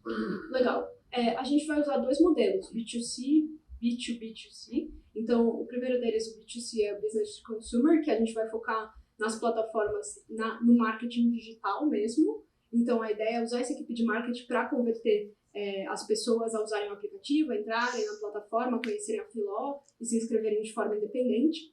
E o B2B2C, a ideia é contar com os parceiros corporativos. A ideia é que o parceiro receba uma porcentagem do que for atendido na Filó. Então, por exemplo, você na sua empresa vai oferecer 50 planos de saúde. Então, 10% do valor desses planos volta para a própria empresa, para conseguir converter esse valor. Além disso, a gente tem na Filó um diretor de expansão, que trabalhou no Fleury também, se eu não me engano, que é dedicado a captar parceiros corporativos. Então, já tem esse trabalho sendo feito. Mas meu foco aqui maior foi realmente no B2C. Beleza, obrigado. Tudo bom, Carol? Tudo bem? É super bacana o projeto. Acho que os players que estão envolvidos realmente é fundamental, né? Quem já teve êxito passado não garante, né? Estabilidade passada e futura, mas com certeza reduz o risco. Até do seu plano de crescimento, mas eu queria entender um pouco aonde vocês já chegaram, né? Crescimento, número de usuários, de faturamento, como que está isso olhando um pouco o passado aí de vocês? Legal.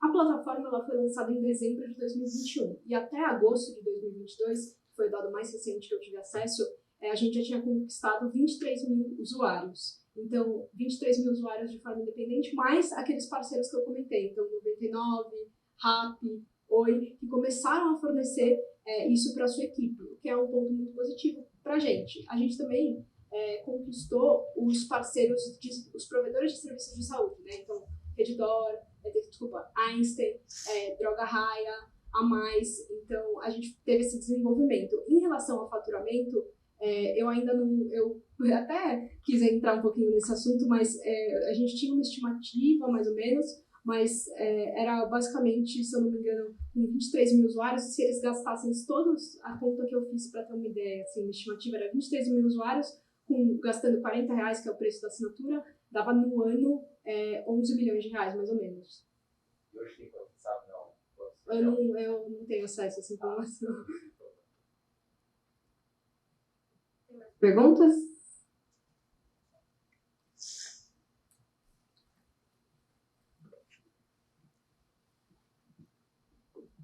Fala, Carol. Eu queria perguntar a respeito mais a fundo sobre aquela proposta de teste futuro que você ofereceu, de ofertar um plano diferente para que a pessoa possa pagar. E você tinha pensado nessa proposta dela ser apenas pagamento à vista? Ou, por exemplo, a pessoa poderia pagar a prazo? E se for o caso de a prazo, como você evitaria inadimplência de pagamento? Não, legal. Boa pergunta. Acho que eu vou começar primeiro respondendo em relação à plataforma de crédito, que depois eu explico o que eu pensei. Aqui, plataforma de crédito. A ideia é que essa plataforma de crédito seja feita utilizando tecnologia inteligência artificial. Então, a ideia é que a plataforma consiga prever se a pessoa tem ou não capacidade de pagar e quanto ela tem capacidade de pagar. E otimizar isso para a Filó conseguir fornecer esse crédito. Mas tem um ponto. Qual o risco de crédito que a Filó está disposta a tomar? Isso aí vai depender muito da condição financeira que ela tiver quando ela for fazer esse lançamento, né? Porque se ela ainda está com uma receita um pouco baixa, não vai dar tanto crédito a pessoas que podem ter uma inadimplência muito mais alta. Então, a ideia é ter inteligência artificial para otimizar isso e ver se esse valor vai ser ou não condizente com a época que a empresa tiver de crescimento. Então, quando a empresa for mais consolidada, vai ter uma maior oferta de crédito, menos consolidada, menos. E só outra pergunta era em relação...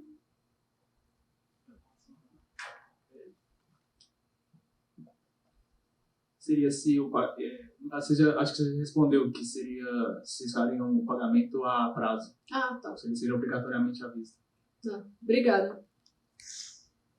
Pessoal, é isso. Essa foi a última pergunta.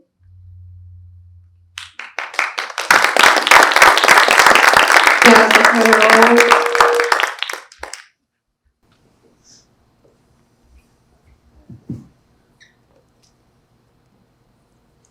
Bom dia a todos, prazer, me chamo Thiago. Prazer, me chamo Thomas. E hoje a gente vai falar sobre a Octa, startup que torna a economia automotiva mais justa. Nosso principal objetivo é trazer as melhores soluções para o desmanche de veículos no Brasil, baseando-se em 3 principais pilares: a maturação do setor, a Octa como uma plataforma completa e um time de ponta, baseado principalmente no CEO e fundador Arthur Rufino, que tem ampla experiência no desmanche de veículos aqui no Brasil e tem forte influência em decisões regulatórias junto ao governo.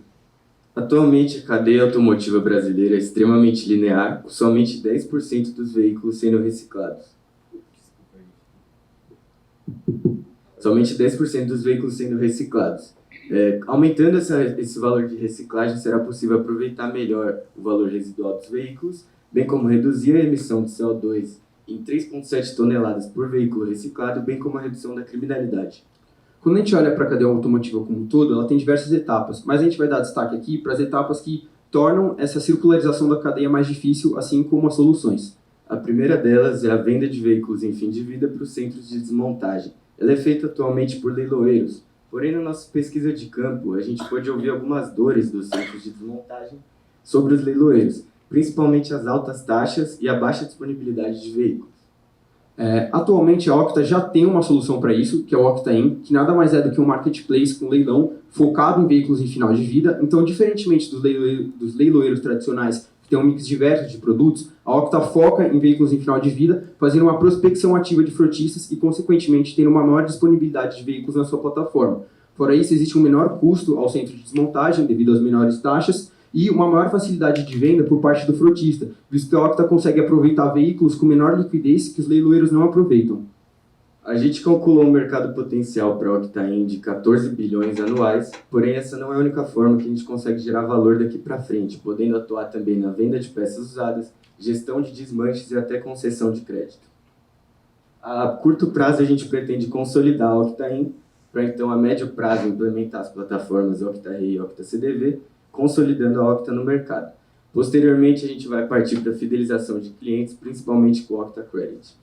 Bom, no curto prazo, então, em relação à consolidação do Octain, a gente precisa trazer algumas melhorias. A primeira, em relação à aquisição do cliente, é necessário uma ampliação do time comercial para intensificar os cold calls que são feitos com frotistas e seguradoras para que existam mais veículos dentro da plataforma. Fora isso, a gente conversou com a CEO da startup, a Adriana Lacombe, ela chamou a atenção para a necessidade de, nesse momento, a Octa construir uma máquina de vendas pautada na metrificação de performance desse time comercial. Mas o que a gente mais quer dar destaque aqui de melhoria para a plataforma é em relação a uma melhor experiência do cliente. Primeiro, por meio de uma maior credibilidade desses veículos em final de vida na plataforma, visto que uma dor muito destacada em nossas pesquisas de campos pelo centro de desmontagem veicular é que o veículo, quando ele chega, ele não corresponde às poucas fotos que o leiloeiro mostra ali no site. Então a gente faria uma padronização de fotos desses veículos por meio da terceirização dessas fotografias, assim como é feito no quinto andar com os apartamentos. Um outro ponto é o auxílio na baixa. A dor de cabeça da burocracia dessa baixa, que é demorada no Detran, não tem que ficar nem com o frotista e nem com o centro de desmontagem veicular. A Octa pode resolver isso por meio da terceirização de despachante. E como último ponto seria o frete incluso pela Octa, visto que os centros de desmontagem veicular reclamaram muito de ter que pagar o frete. Bom, mas isso não afetaria a performance da Octa? Então, pessoal, quando a gente olha para as taxas aplicadas, a gente vê que a taxa aplicada pela Octa gira em torno de 10%, enquanto a taxa aplicada pelo leiloeiro, somando o seu FII e a taxa de administração, chegam até 50% do valor desse veículo. Dessa maneira, existe uma margem para que a Octa possa aumentar a sua taxa e conseguir subsidiar o frete ao centro de desmontagem. A médio prazo, um outro gargalo a ser resolvido vai ser o retorno das peças usadas à cadeia automotiva, e atualmente ela é feita via vendas de balcão e vendas online, e se mostra um mercado bastante atrativo. Como disse o Daniel da JR, você chega a ter um retorno de até 300% sobre o valor do veículo ao vender as peças. Também é um mercado muito grande, tendo movimentado 68 bilhões de reais em 2019. As vendas de balcão ela tem um problema, que é o baixo alcance, e as plataformas online atuais têm uma baixa credibilidade, não requerendo nenhum tipo de regularização por parte do vendedor. Dessa forma, a Octa vai implementar a Octa-Re, que é um marketplace para venda de peças usadas. Ela tem uma maior credibilidade do que as plataformas online atuais e um maior alcance do que as vendas de balcão, além de uma melhor experiência do usuário por ser focado em peças. Como cliente-alvo, a gente vai focar principalmente nas oficinas, por ter um baixo custo de aquisição, baixo atrito de entrada e uma baixa devolução de peças comparado às pessoas físicas.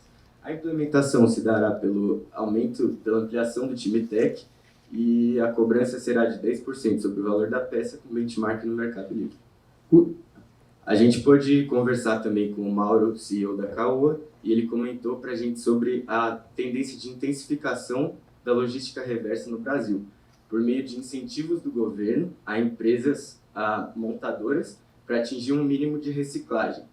Nesse sentido, seria feita uma redução do IPI e as montadoras incentivariam a reciclagem, aumentando o movimento no Octa-E e posteriormente no Octa-In. Bom, continuando no médio prazo, falando da implementação do Octa-CDV, ele nada mais é do que a solução para a atual baixa profissionalização do centro de desmontagem veicular no Brasil. Essa baixa profissionalização acontece porque a regularização é muito recente. A lei do desmante ela é só de 2014, fazendo com que a gente ainda tenha uma elevada informalidade no setor. Dessa maneira, a gente também vai ter acontece que atualmente ainda existe uma gestão ineficiente dentro desse centro de desmontagem veicular. Na nossa pesquisa de campo, o que mais chamou a atenção nessa gestão ineficiente é que esse centro de desmontagem veicular pouco profissionalizado, ele só desmonta o veículo conforme a demanda. Então chega o cliente, procura uma peça e ele só desmonta aquela peça. Ele não desmonta o veículo inteiro assim que chega. Isso gera uma ociosidade de espaço físico muito grande dentro da empresa.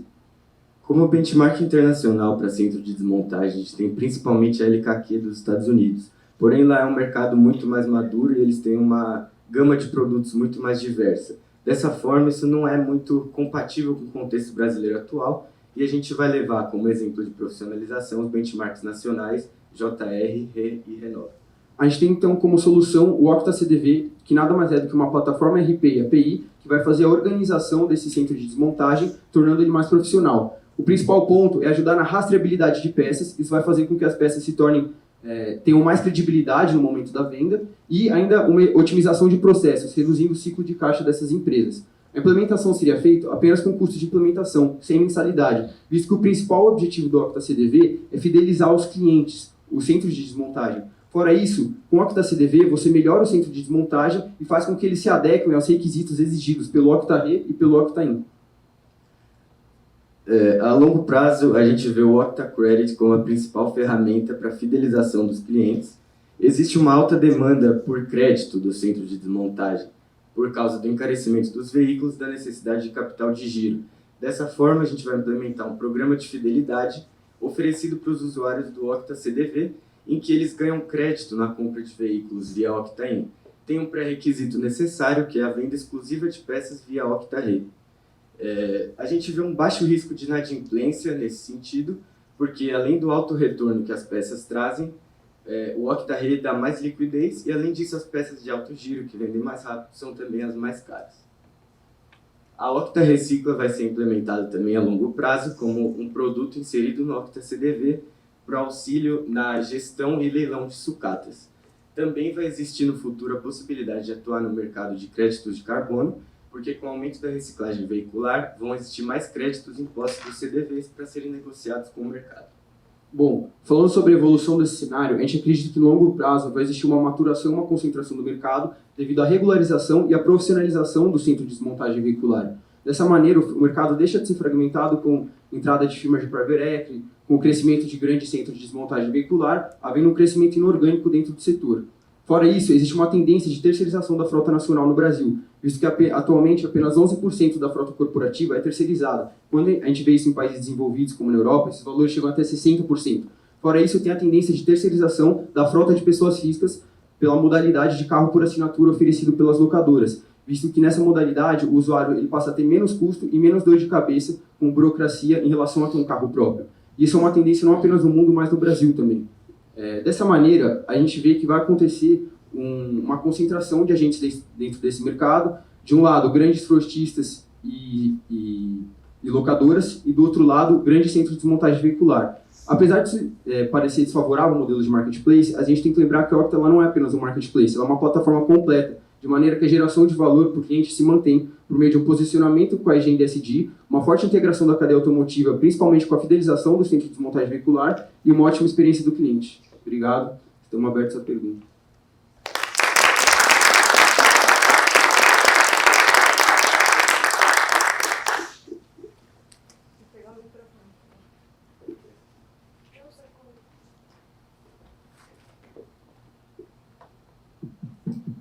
Perguntas? Bom, parabéns, acho que vocês estão entrando no mercado aí que tem uma expansão, um crescimento absurdo, porque pelo pouco que eu entendo é uma bagunça, né, esse mercado, e a JR diz é um mega de um case aí no país. Vou entrar mais questões que, obviamente, eu entendo, né, financeira. Primeiro, em relação a crédito. Acabou de sair o balanço do Bradesco, provisionaram uma inadimplência absurda com crédito, né, derrubou as ações do Bradesco. Taxa de juros, a curva já mudou com o novo governo, deve subir ainda mais a taxa Selic, né, o que era para estar caindo, agora provavelmente vai subir. Então, crédito em alta de juros é um mega de um problema. Essa é a primeira coisa. E a segunda, pelo pouco que eu entendo, vocês têm que mudar uma cultura de um setor, né? Apesar da solução ser extremamente inovadora, mas vocês têm que mudar a mentalidade e a cultura, vocês me corrigem se eu estiver errado.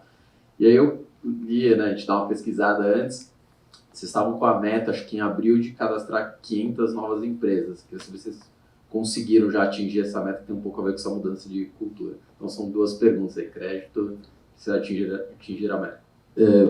Eu posso falar primeiramente da parte do crédito. A gente trouxe um apêndice para explicar como que vai ser esse processo, tá?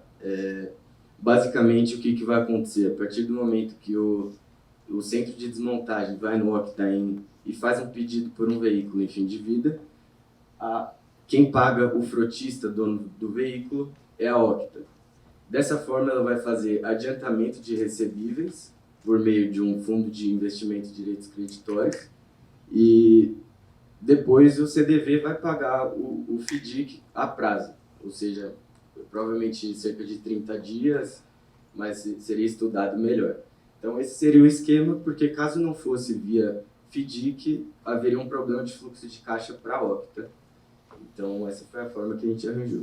Em relação ao cenário que você comentou, a gente entende esse risco de inadimplência, que ele pode se agravar no longo prazo, só que a gente entende que tem uma segurança nesse ponto, porque com o Octa-Re implementado, esse centro de desmontagem veicular, eles vão ter muito mais liquidez na venda de peças, então é uma garantia maior de que eles vão conseguir gerar receita para eles. Fora isso, a receita que eles geram tem um retorno muito grande em relação ao investimento que eles fizeram para trazer esse veículo. Como a gente comentou anteriormente, esse retorno pode ser de até 300%, né? E falando de liquidez ainda, quando a gente conversa com o centro de desmontagem veicular, a gente vê que as peças mais caras, como um motor, como um câmbio, são as que têm maior liquidez. Então isso também traz garantia, saber que a peça que mais dá receita para ele é a peça que tem mais liquidez. Em relação à mudança de cultura que você mencionou, eu acho que tem 2 pontos. Em relação ao centro de desmontagem veicular, então, primeiro, a mudança de cultura para ele se regularizar. Atualmente, ele vai ter o quê? 2 opções. Comprar uma peça não regularizada e uma peça regularizada.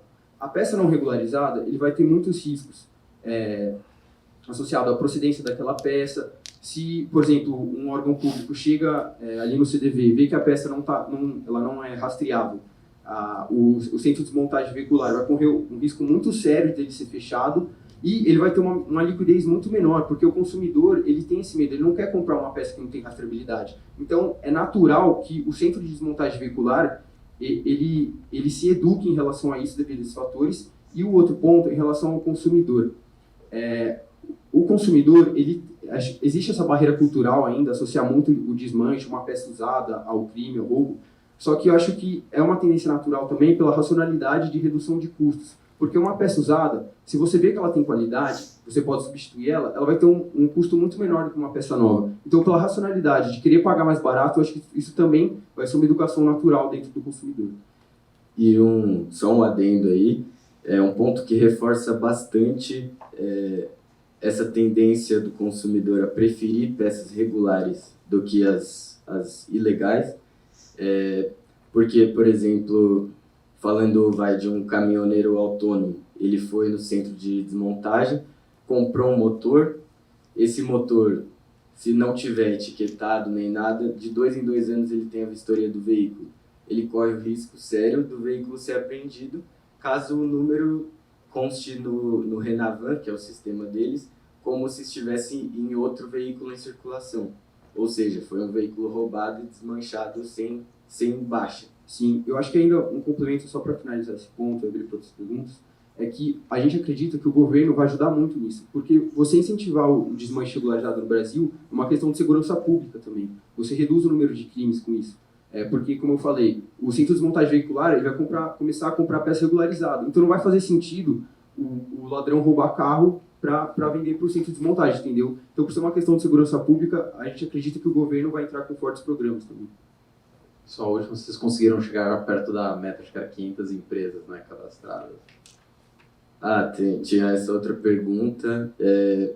A gente não tem esse número atualmente. Foi uma coisa que a gente não mergulhou nessa parte. Mas, como a gente disse, o que a gente quer é seguir ampliando o time, continuar cold call, ter cada vez mais veículo, porque a alta disponibilidade é uma vantagem grande frente ao leiloeiro. Obrigado. Alguém tem mais perguntas? Não? Então acho que é isso. Obrigada.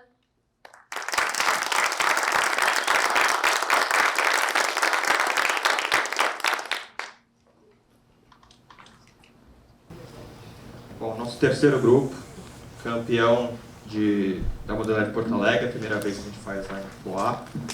Então eu gostaria de chamar também de novo, por favor, jurados. Eduardo, Júlia, Paula e Pedro, por favor.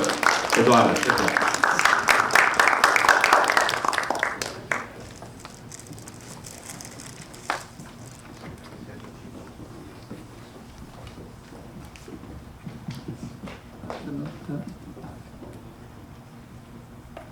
Oi, primeiramente, bom dia. E eu quero começar a minha apresentação falando. Você conhece alguém que sofre de algum transtorno mental?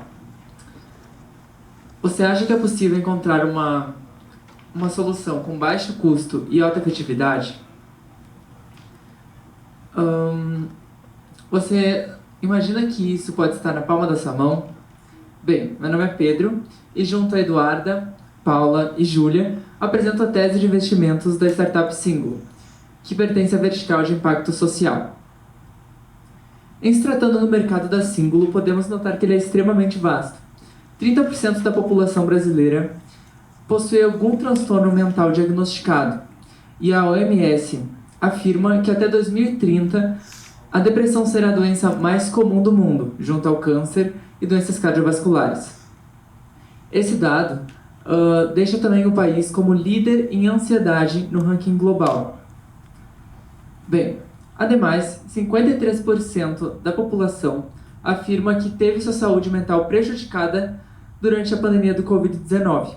Porém, somente 10% desse dado possui acesso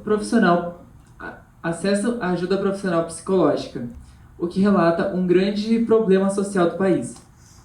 Bem, é fato que a pandemia ela deixou o mercado muito mais aquecido por conta que as pessoas em casa necessitaram desse serviço com maior frequência e intensidade. O gráfico do Google Trends ele exemplifica a busca por a pesquisa por terapia e terapia online no primeiro semestre de 2020, onde a gente consegue observar um grande aumento dessa pesquisa. Bem, e para uma análise concorrencial mais facilitada, a gente listou os principais concorrentes da Singulo e os principais players do mercado, pois eles viram uma lacuna de empresas para um mercado extremamente aquecido. Os principais deles são o Singulo, Fabulous, Dailyo e Calm. Bem, nós listamos os principais benefícios de cada player e o Singulo é o único que possui terapia digital guiada, Mood Tracker, modelo B2B e meditação guiada. Além disso, é o principal em avaliação dos usuários e uma mensalidade dentro da média. Bem, ao entrar no aplicativo, o usuário inicia com uma autoavaliação, para o Singulo poder trazer as melhores ferramentas para o tratamento, por meio de meditações, terapias e outras técnicas da psicologia. O Singulo é freemium, ou seja, tem uma parte gratuita e uma parte paga. A parte paga tem mais benefícios, como terapias mais aprofundadas. E o Singulo conta com profissionais de qualidade e estudos científicos que vêm sendo realizados. O responsável técnico é o Dr. Diogo Lara, PhD e cofundador da startup, e o diretor é o Dr. Gustavo Toni, também PhD e cofundador da Singulo. Esses são ótimos profissionais para exemplificar a qualidade da equipe. O Singulo é o aplicativo com a melhor avaliação do mundo, tendo 5 estrelas tanto na App Store quanto no Google Play, além de ter ganhado alguns prêmios, como o melhor aplicativo de 2019, segundo a Google Play. Ele também possui mais de 3 milhões de downloads, com cerca de 11 mil assinantes, e uma assinatura anual de R$ 299. Assim fizemos uma estimativa da receita anual de R$ 3.289.000. Bom, já ao analisarmos a eficácia, podemos ver que durante as semanas de uso analisadas, os usuários tiveram uma grande melhora, como é possível ver no primeiro gráfico, já que os números de usuários de alta saúde mental tiveram um aumento, enquanto o número de usuários com baixa saúde mental diminuíram significativamente. Também é possível ver que, nesse período, os sintomas de ansiedade e depressão, como estresse, tristeza e a própria ansiedade, diminuíram drasticamente, enquanto a felicidade aumentou. Bom, já ao olhar a análise SWOT, podemos ver que a fraqueza do aplicativo é o estigma social, relacionado à vergonha de procurar ajuda quando não se está bem. Mas isso é algo que teve uma grande melhora na pandemia, já que os problemas psicológicos se tornaram muito mais comuns e recorrentes. Como força, temos a melhor avaliação do mundo, que é um grande diferencial nesse mercado, além dos estudos científicos que vêm sendo realizados. Como oportunidade, temos o dado que até 2050 os gastos em saúde, tanto de empresas públicas quanto privadas, tendem a dobrar, favorecendo assim o número de futuros assinantes. E como ameaça, temos o perigo de novos concorrentes, que por ser um aplicativo, ele pode ser facilmente copiado. Porém, o Singulo conta com profissionais qualificados e atualizações regulares de seus conteúdos e funções, que façam que ele esteja sempre a um passo à frente de seus concorrentes. Os caminhos para a melhora do aplicativo foram resumidos em roadmap e divididos em 2 pilares. Como meta de produto, nós temos a implementação de uma gamificação, que seria um grande diferencial do aplicativo, e eu já vou explicar também um pouco mais sobre essa ferramenta. Além disso, temos a implementação de diferentes conteúdos para os diferentes níveis de saúde mental. Isso porque os usuários do Singulo têm muitos níveis de saúde mental diferentes, então esse seria o ideal para o aplicativo.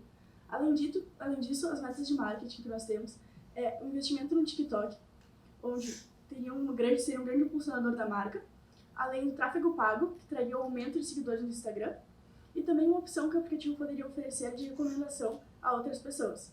Com isso, a gente teria um crescimento dos usuários B2C e contratos B2B.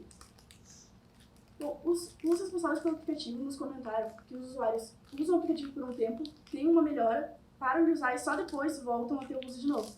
Então, uma solução para isso seria a gamificação, onde eles seriam com um jardim e ao longo da conclusão dos módulos, eles receberiam recompensas e iriam completando esse jardim. Além disso, para a captação de novos usuários, também teria a opção de recomendar esse aplicativo para algum conhecido em troca de uma recompensa em seu jardim. E também o contador de dias, que após 180 dias consecutivos do uso do aplicativo, o usuário ganharia um mês de premium grátis. E isso traria motivação e melhoraria o aplicativo. Também, em questão de segurança, tem algumas pesquisas de outros aplicativos que mostram a insegurança de alguns usuários em relação a ter seus dados expostos. E uma solução para isso também seria a implementação de uma senha no início do aplicativo para que esses usuários se sintam mais seguros. Mas isso seria benéfico para a empresa? Qual seria o custo dessa gamificação? Bom, a gente fez uma análise de viabilidade da gamificação, onde obtivemos um investimento inicial de R$ 40.800, um valor presente líquido de R$ 150 mil, aproximadamente, um payback descontado de menos de 3 anos e uma TIR de 127%, que é muito superior à taxa mínima de atratividade. Em relação ao potencial de crescimento, nos últimos 2 anos, o número de usuários do Símbolo cresceu mais de 300%. E agora o maior foco da startup é o aumento de seus contratos B2B, sendo que já tem mais de 100 mil usuários com relação às empresas, como a Sami, Mondelez e Caesar. A gente também fez uma projeção da startup sem e com a gamificação, para os próximos 5 anos de assinantes, receita e lucro líquido, onde tivemos um aumento sem a gamificação de quase 300% em relação à situação inicial. E com a gamificação, tivemos um aumento de quase 30% além da função sem gamificação. Em questão de sustentabilidade e impacto social, é importante falar que um dos objetivos de sustentabilidade da ONU para 2030 é a saúde e o bem-estar, que tem como objetivo incentivar comportamentos saudáveis e melhorar o acesso à saúde para as pessoas. Com isso, o símbolo ajuda o acesso à saúde mental para a parcela da população não atendida, trazendo aumento de produtividade, expectativa e qualidade de vida. Além disso, é crucial para uma empresa e seu sucesso cuidar da saúde mental para a prosperidade de seus negócios e também para a vida cotidiana. Muitas pessoas não têm condições de pagar uma sessão de psicoterapia, que custa em torno de R$ 100 a R$ 150. Por isso, o aplicativo traz um custo acessível para a população, com um valor de R$ 299 por ano. Outro motivo é que problemas de saúde mental são considerados vergonhosos para falar abertamente e acabam sendo subestimados. Por isso, o uso do aplicativo acaba sendo uma ótima alternativa para amenizar esse problema. Assim, o símbolo nos mostra que existe uma necessidade significativa que não é atendida e que o aplicativo pode preencher.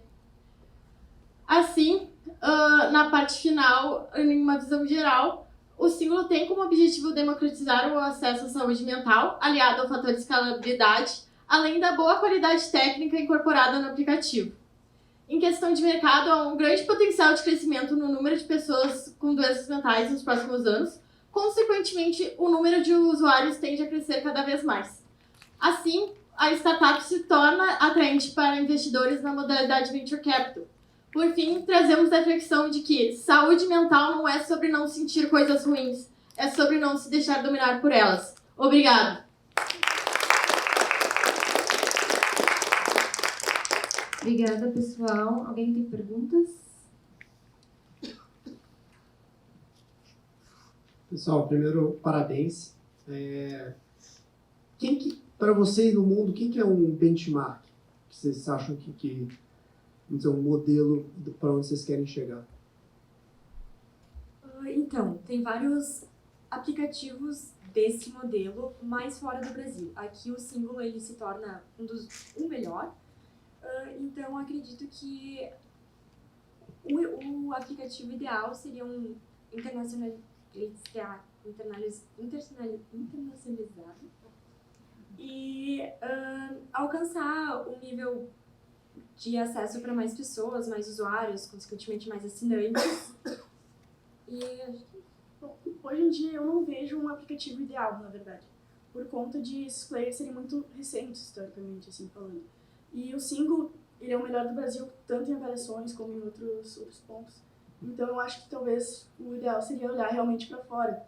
Mas também, mesmo fora, assim, o Daily, por exemplo, ele não é daqui do Brasil. Mesmo assim, eu não acho que esse seja o aplicativo ideal. Eu acho que teria que estabelecer metas, mas não como um modelo pronto, entende?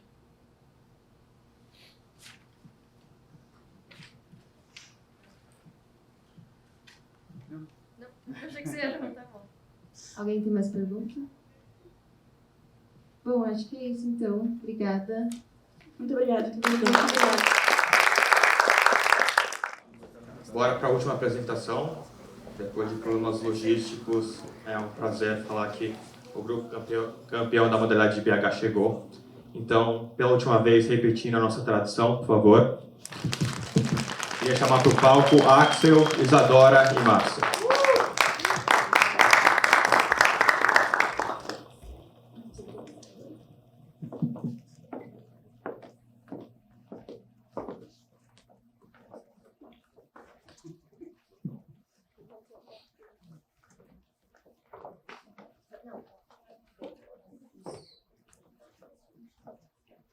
Oi, gente, bom dia. Nós somos da BMEC BH e vamos apresentar sobre a Q21 Odonto. Aqui tem um pipeline que vai direcionar a nossa apresentação. Primeiro a gente vai fazer uma abordagem sobre o setor, depois sobre o modelo de negócio da empresa, alguns movimentos estratégicos que a gente propôs e terminando com o valuation. Bem, a respeito do setor odontológico no Brasil, a gente pode observar que ele é um setor bastante pulverizado em tendências de crescimento. Quando a gente faz essa análise, a gente observa que o Brasil está no destaque mundial, onde cerca de 1 a cada 5 dentistas no mundo é brasileiro. E isso está intimamente relacionado com a presença das fortes instituições de ensino no país, onde cerca de 3 das instituições de ensino de odontologia está no ranking mundial aí das melhores universidades do mundo, né? E, entretanto, quando a gente observa esse cenário, mesmo que haja mais de 380 mil profissionais da área no país, a gente percebe um gargalo frente à população, que é justamente o fato de cerca de 55% da população brasileira não ir ao dentista conforme é recomendado. E outro gargalo que a gente pode identificar é justamente o fato desses profissionais estarem mal distribuídos no território nacional, onde a gente observa ali uma alta concentração na região sudeste.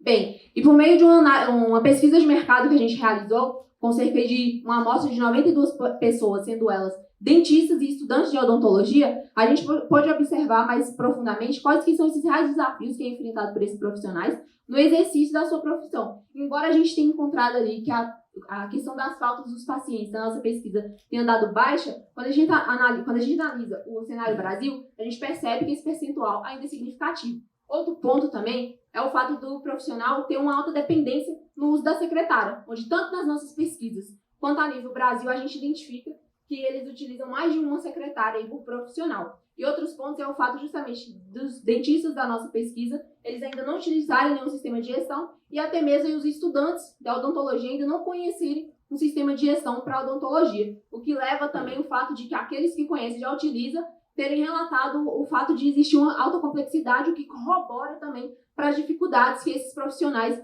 enfrentam diante aí do exercício da sua atividade.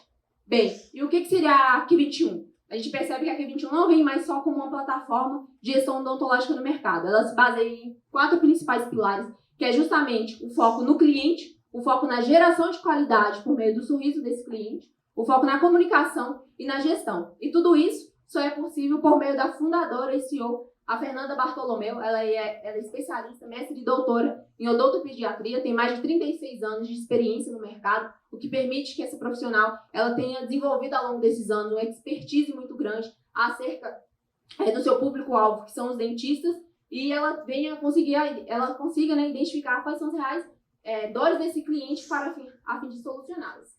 E qual que é o modelo de negócio que a Q21 atua? Hoje a Q21 ela é uma plataforma de gestão odontológica para dentistas. Hoje ele pode adquirir essa plataforma no valor de R$ 157, e ele, ao adquirir essa plataforma, ele permite que o seu paciente tenha acesso ao aplicativo via login, que é liberado por esse dentista, e a partir disso esse paciente ele consegue ter todo o acompanhamento do seu tratamento, e por meio da própria plataforma é realizado um cálculo onde é possível identificar, onde esse paciente consegue identificar qual a periodicidade que ele vai conseguir ir ao escritório fazer o seu tratamento e as suas consultas preventivas, o que permite que haja, assim, um maior combate, né, um maior incentivo à prevenção com relação à saúde bucal, além das outras funcionalidades que a plataforma permite com relação à gestão do escritório, que pode ser realizada tanto pelo próprio dentista como por um assistente virtual. Bom, e sobre o impacto social, a gente sabe que o indicado é que as pessoas façam pelo menos uma limpeza profissional ao ano. Mas, assim, uma pesquisa realizada pelo IBGE, menos da metade dos brasileiros tinha consultado um dentista nos últimos anos. A gente também sabe que 40% da população idosa já tem a arcada dentária comprometida. Como a Q21 ela influencia, né, e incentiva a prevenção, caso essas pessoas talvez tivessem uma atenção maior na prevenção em consultas preventivas, esse número poderia ter sido menor. Além disso, a Q21 está ligada a 2 ODSs da ONU, que é a terceira de saúde e bem-estar e a de educação de qualidade. A gente também pensou algumas funcionalidades adicionais para a plataforma que já existe hoje. A primeira seria a gestão de estoques, né, para ter o controle rápido e fácil dos materiais utilizados, também gerar insights ali para o dentista do custo do atendimento dele. A segunda seria um template de precisão médica para gerar mais agilidade no atendimento. E, por último, o agendamento online, que traria mais eficiência no agendamento, diminuiria a dependência da secretária, traria melhor preparação para o atendimento, porque o paciente poderia falar para o dentista o que ele está indo consultar, e também geraria prospecção passiva, né, para aqueles que ainda não são pacientes se conectar com o dentista. A gente, inclusive, fez uma simulação de como seria. Primeiro você iria agendar sua consulta, entrar no seu usuário e fazer os filtros, né, aqui de estado Minas Gerais, cidade Belo Horizonte, e a necessidade a gente vai colocar pediatria. Aqui a gente vai selecionar a Fernanda como odontopediatra. Aqui apareceu um resuminho dela, a gente vai consultar os horários, vamos agendar para próxima sexta-feira, às 15h30. E aqui a gente vai digitar algumas informações. Aí a gente confirma e está pronto o agendamento. Certo. A gente também pensou em algumas questões relacionadas ao fortalecimento da marca do mercado, né? Como é uma empresa ainda nascente, assim, pré-operacional praticamente, uma empresa que tem hoje 27 assinantes, a gente acha que é fundamental fortalecer a marca da empresa. Para tanto, a gente fez uma pesquisa de mercado para avaliar a questão da estruturação das mídias, né? Instagram, LinkedIn e o site, e uma padronização, trazendo uma nova identidade visual, uma maior presença digital, a gente acha que isso conseguiria melhorar ainda mais a marca. Pode passar. A gente pensou também num desconto por indicação, que a cada um mês, cada indicação geraria um mês grátis para o dentista, e isso traria uma captação orgânica para a plataforma. E a gente também avaliou uma gestão de tráfego profissional, né, feita por uma consultoria especializada. A gente está conseguindo passar o slide. Não está passando o slide. Travou, eu acho. Bom. Peraí, pessoal. Vamos parar o tempo.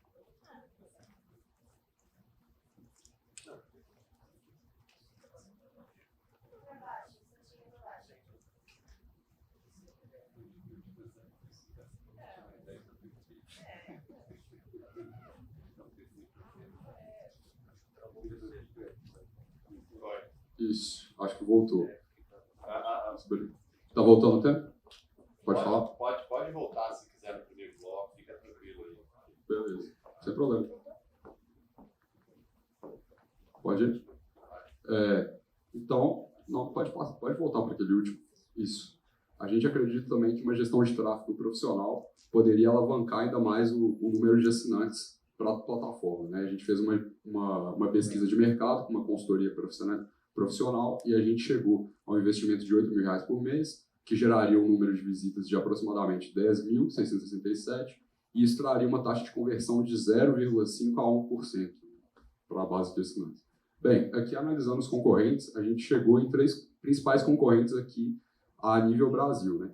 Mas o que a gente destaca é o seguinte, que esses 3 concorrentes nada mais são do que RPs para o segmento odontológico, né? Diferente da Q21, que ela faz o elo entre o consultório odontológico e o paciente. Né? E aqui a gente levou em consideração também um par comparável, que nada mais seria do que a Q21 dos Estados Unidos listada na Nasdaq, né? E aqui tem alguns indicadores financeiros. A gente destaca o EV Revenue, que a gente utilizou para balizar um valuation por múltiplos, que a gente vai demonstrar no próximo slide. Bem, aqui a gente fez um valuation por múltiplos, e o que a gente fez foi o seguinte: a gente pegou o EV Revenue, fizemos uma estimativa de número de assinantes, a gente fez uma curva baseada na nossa pesquisa de mercado, e com base nela, a gente chegou numa receita estimada anual, que multiplicada pelo EV Revenue, a gente chega num Enterprise Value para o final de 23 de 3.395.719, que trazido a valor presente por um custo de capital de 18%, a gente chega a 2.877.830 reais, que é o valor da plataforma na nossa concepção. Bom, sobre o roadmap, né, a gente pensou que caso ela conseguisse captar R$100 mil por 3,5% da plataforma, a gente conseguiria nos 3 primeiros meses, o foco seria justamente o fortalecimento da marca com a utilização do tráfego pago, pensando aí uma taxa de 0,5% de conversão. Nos próximos meses, né, de 3 meses a um ano, o foco seria justamente expandir ainda mais a empresa, né, gerando gestão de tráfego e fidelização do cliente, considerando uma taxa de conversão de 1%, e aí a gente conseguiria um DCF positivo, que hoje a empresa atua no negativo. Por que investir na Q21, afinal? Por todos os pontos que a gente já falou aqui. Primeiro, a questão do impacto social, né, que de setor de segmento de RP odontológico, ela é a única no mercado hoje que se impacta socialmente, que conecta com o paciente também para gerar essa educação preventiva. Perspectivas de crescimento agressivas da empresa, a gente projeta que ela pode, sim, tem muito espaço no mercado para ela conquistar. O setor ele é pulverizado, ele já é grande, mas ele ainda está em tendências de crescimento. Né? O fato da CEO ela ter experiência na área, então ela sabe exatamente qual que é a dor do cliente dela, como solucionar essa dor. Além disso, né, como eu já falei, tem essa questão da ligação direta com o paciente e o cálculo do retorno, né? O aplicativo ele fornece ele calcula por risco, né, qual que é o retorno que o paciente ele tem que ficar fazendo ao dentista, né, de maneira personalizada. Isso, inclusive, aumenta a receita do dentista, porque o paciente ele vai voltar mais vezes ao consultório. É isso, estamos abertos ao Q&A.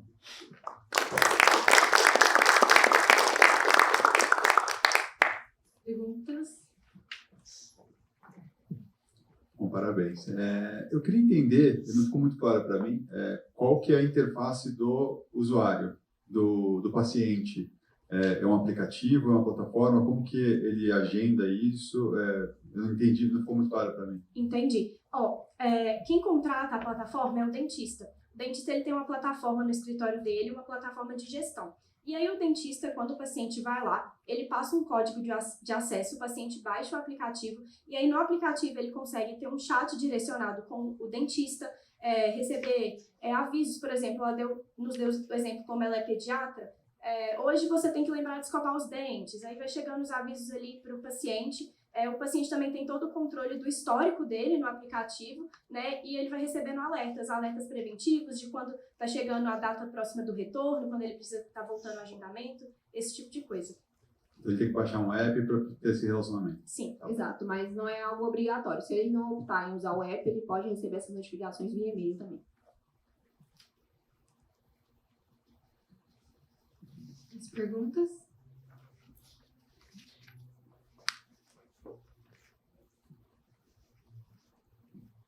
Pessoal, parabéns. Valeu a espera. Show de bola a apresentação.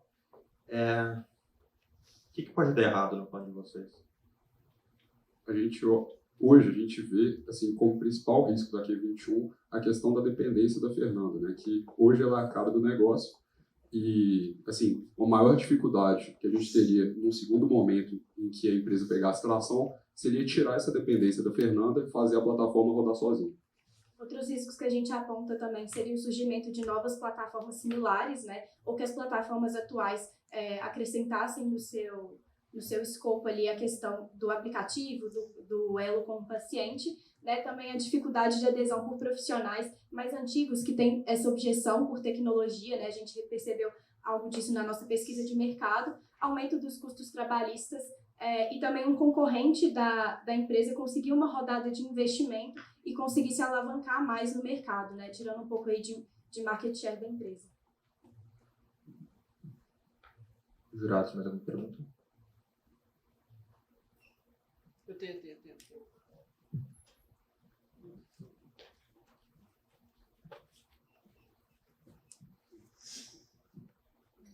Primeiro, parabéns, pessoal. Eu fiquei muito curioso com o dado que vocês trouxeram de 1,6 vezes secretárias por...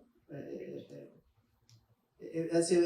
minha primeira pergunta é qual que é a fonte desse dado? E a segunda seria o porquê. Por que vocês acham que tem tantas secretárias? E aí a terceira seria, vocês acham que, assim, vocês criaram toda uma tese em cima desse problema, vocês acham que elas vão ser substituídas? Ou não?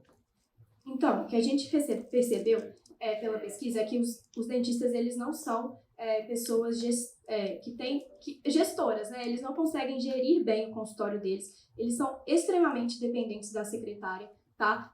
Inclusive, das dificuldades dele foi, tipo, a ausência das secretárias. Por algum motivo, a secretária, ela não vai, o consultório, ele para, eles não têm controle nenhum. A gente aqui tem os dados, né, por região, né, e no Brasil dessa média de 1,6, e aqui também o dado de quantos dentistas que atuam sem recepcionista, né? Assim, é uma porcentagem bastante ainda, mas provavelmente, principalmente os profissionais mais antigos, têm essa dependência maior da secretária. E outro ponto, a gente não acha que, tipo assim, tenha que ter, realmente, vai substituir a secretária. Mas, por exemplo, um dentista recém-formado que acabou de começar a atuar profissionalmente, se ele assina a plataforma, ele já consegue ter uma economia de custo muito grande, ele consegue ter um controle maior da gestão do escritório, tipo assim, sem ter que gastar com uma secretária. Com R$157 por mês, ele já consegue eliminar muitas funcionalidades que uma secretária hoje executa. Obrigado. Mais perguntas?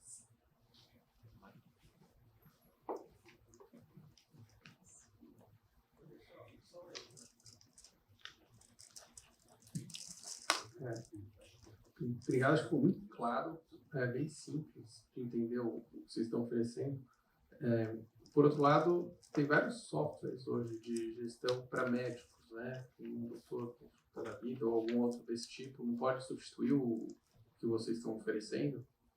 Pois é. Outro ponto que a gente considera que é muito importante, que é o que a gente chama de o algoritmo da plataforma, que é o CRM de prevenção, né? Aquilo que a gente falou o tempo inteiro, da análise de risco personalizada, que calcula quanto tempo que o paciente ele deve retornar ao consultório.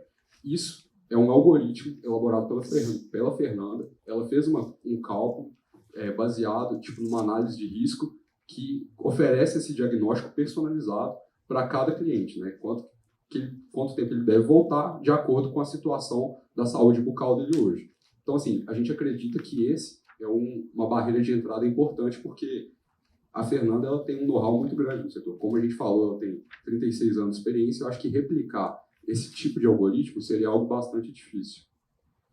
E outra questão, complementando o que o Axel falou, é justamente o fato de que, ao analisarmos o mercado e os pares da companhia em si, a gente identifica que ela é a única no mercado que promove ela ao mesmo tempo da gestão, da comunicação e do relacionamento com o paciente. Muitas das vezes, esse EP que já está no mercado é justamente um foco na gestão e deixa o paciente um tanto quanto de lado. E ela não, já vem buscando gerar essa transformação também, deixando tanto o especialista, né, que é o profissional, quanto o paciente como agente de transformação. Sou o último, né? Bom, parabéns, pessoal. Acho que ficou muito claro que vocês estão realmente focados em growth, né? Em crescimento. Acho que isso é super importante. No fim das contas, todo mundo precisa crescer, precisa trazer dinheiro.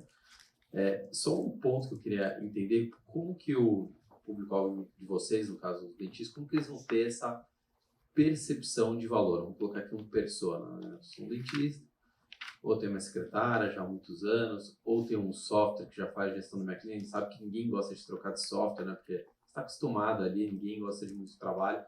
Como vai ser dentro dessa estratégia? Como que vocês vão quebrar a objeção para as pessoas realmente testarem, enfim? Como que vai ser essa quebra de objeção? Só poder complementando, assim, se puderem incluir, qual que é o pitch de vendas que vocês conquistam, né, pro médico? Bom, a questão dos diferenciais, né, que em tese está em linha com o que você perguntou. Hoje, os indicadores, tá, de algumas pessoas que já utilizam a plataforma, é que o aumento das consultas preventivas é de 15%, e as faltas elas reduzem de 17% para 4%. Então, assim, isso com certeza é um atrativo para o dentista, que ele quer aumentar o seu número de consultas, trazer mais faturamento e diminuir as faltas, que querendo ou não, uma falta ali é uma oportunidade que você perdeu, um dinheiro que não está entrando no seu caixa, né? Além disso, 40% a 80% das orientações passadas no escritório, elas são esquecidas. Então, quando você tem ali o contato direto com o seu paciente, você está a todo momento relembrando ele dos cuidados que ele tem que ter em casa, né? Então, assim, são esses fatores que a gente acredita que vão atrair os dentistas para utilizar a Kia 21 e não outras plataformas concorrentes que não entendem muito bem o nicho do dentista, né? As reais necessidades dele. Temos tempo de mais uma última pergunta. Mais alguém? Tá, então vou finalizar aqui. Acho que o plano de curto e médio prazo ficou bem claro, mas daqui 5, 10 anos, o que é a Kia 21? O que vocês veem? Com certeza. O nosso enfoque foi de curto e médio prazo, mas para frente a gente acha que assim não tem muito limite, né? Porque a plataforma é muito boa, a gente acredita que ela pode ser replicada para outras áreas da medicina, né? Então, assim, ao passo que ela ganhasse escalabilidade, a gente poderia desenvolver novas funcionalidades, não só para o segmento de odontologia, né? Mas para outros setores também. E outra questão, assim, a gente não se reduz apenas ao Brasil. Hoje o Brasil, como a gente viu, é um país que forma mais de 10 mil dentistas por ano, né? Então, assim, é um mercado crescente, mas nada impede da gente expandir para a América Latina, né? Nada impede da gente consolidar esse mercado de gestão odontológica na América Latina. E outro ponto também é justamente fortalecer a marca ao ponto de que ela se torne uma referência com relação à prevenção à saúde bucal também dos pacientes. Isso, até conversando com a fundadora, ela conversou com a gente e falou assim, nossa meta para a Q21 é o seguinte, virar uma referência do segmento odontológico no país. A gente quer ter o selo Q21 para cada consultório odontológico do país. A gente quer chegar a esse nível de credibilidade no futuro, conforme a plataforma cresce. Perfeito. Parabéns, pessoal. Foi super claro. Muito obrigado. Jovens, para mostrar, a Ana falou aqui que empreendedorismo não é mesa de ping-pong, não é pintar a parede colorida, né? Muitas vezes é uma decisão, né, pessoalmente e profissionalmente super difícil e muitas vezes sem volta, né? É um caminho, é uma opção de vida que tem que ser muito bem pensada, né? É um processo de autoconhecimento muito, muito profundo e a gente reforça. Enfim, tinha todo esse cardápio do que a gente vivia lá dentro da Capital que a gente queria compartilhar com os jovens. Então, acho que no fundo, o caráter educacional do Challenge sempre se preservou e a gente quer preservar isso. A gente nunca cobrou nada, a gente nunca ganhou nada, a gente sempre convidou parceiros que também nunca cobraram nada para organizar o evento. A gente sempre fez isso de uma forma não econômica, né? Desde o começo, de levar Pavan 2 vezes em Portugal com os jovens, lá no Web Summit. A gente sempre quis fazer no limite as premiações que a gente conseguia fazer, isso veio melhorando.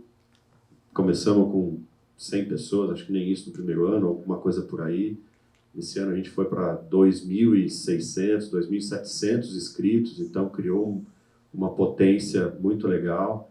A gente trouxe outros colegas de mercado da Capital esse ano, então, de novo, mais um sinal de que não é nosso, não é da Capital, mas é nosso como setor, como casa, que a gente tem que continuar educando esses jovens sobre o que é empreendedorismo e mostrar que, de fato, pós uma decisão madura, que empreendedorismo, de fato, pode ser uma opção de vida bacana, dura, difícil, tropeça, ergue,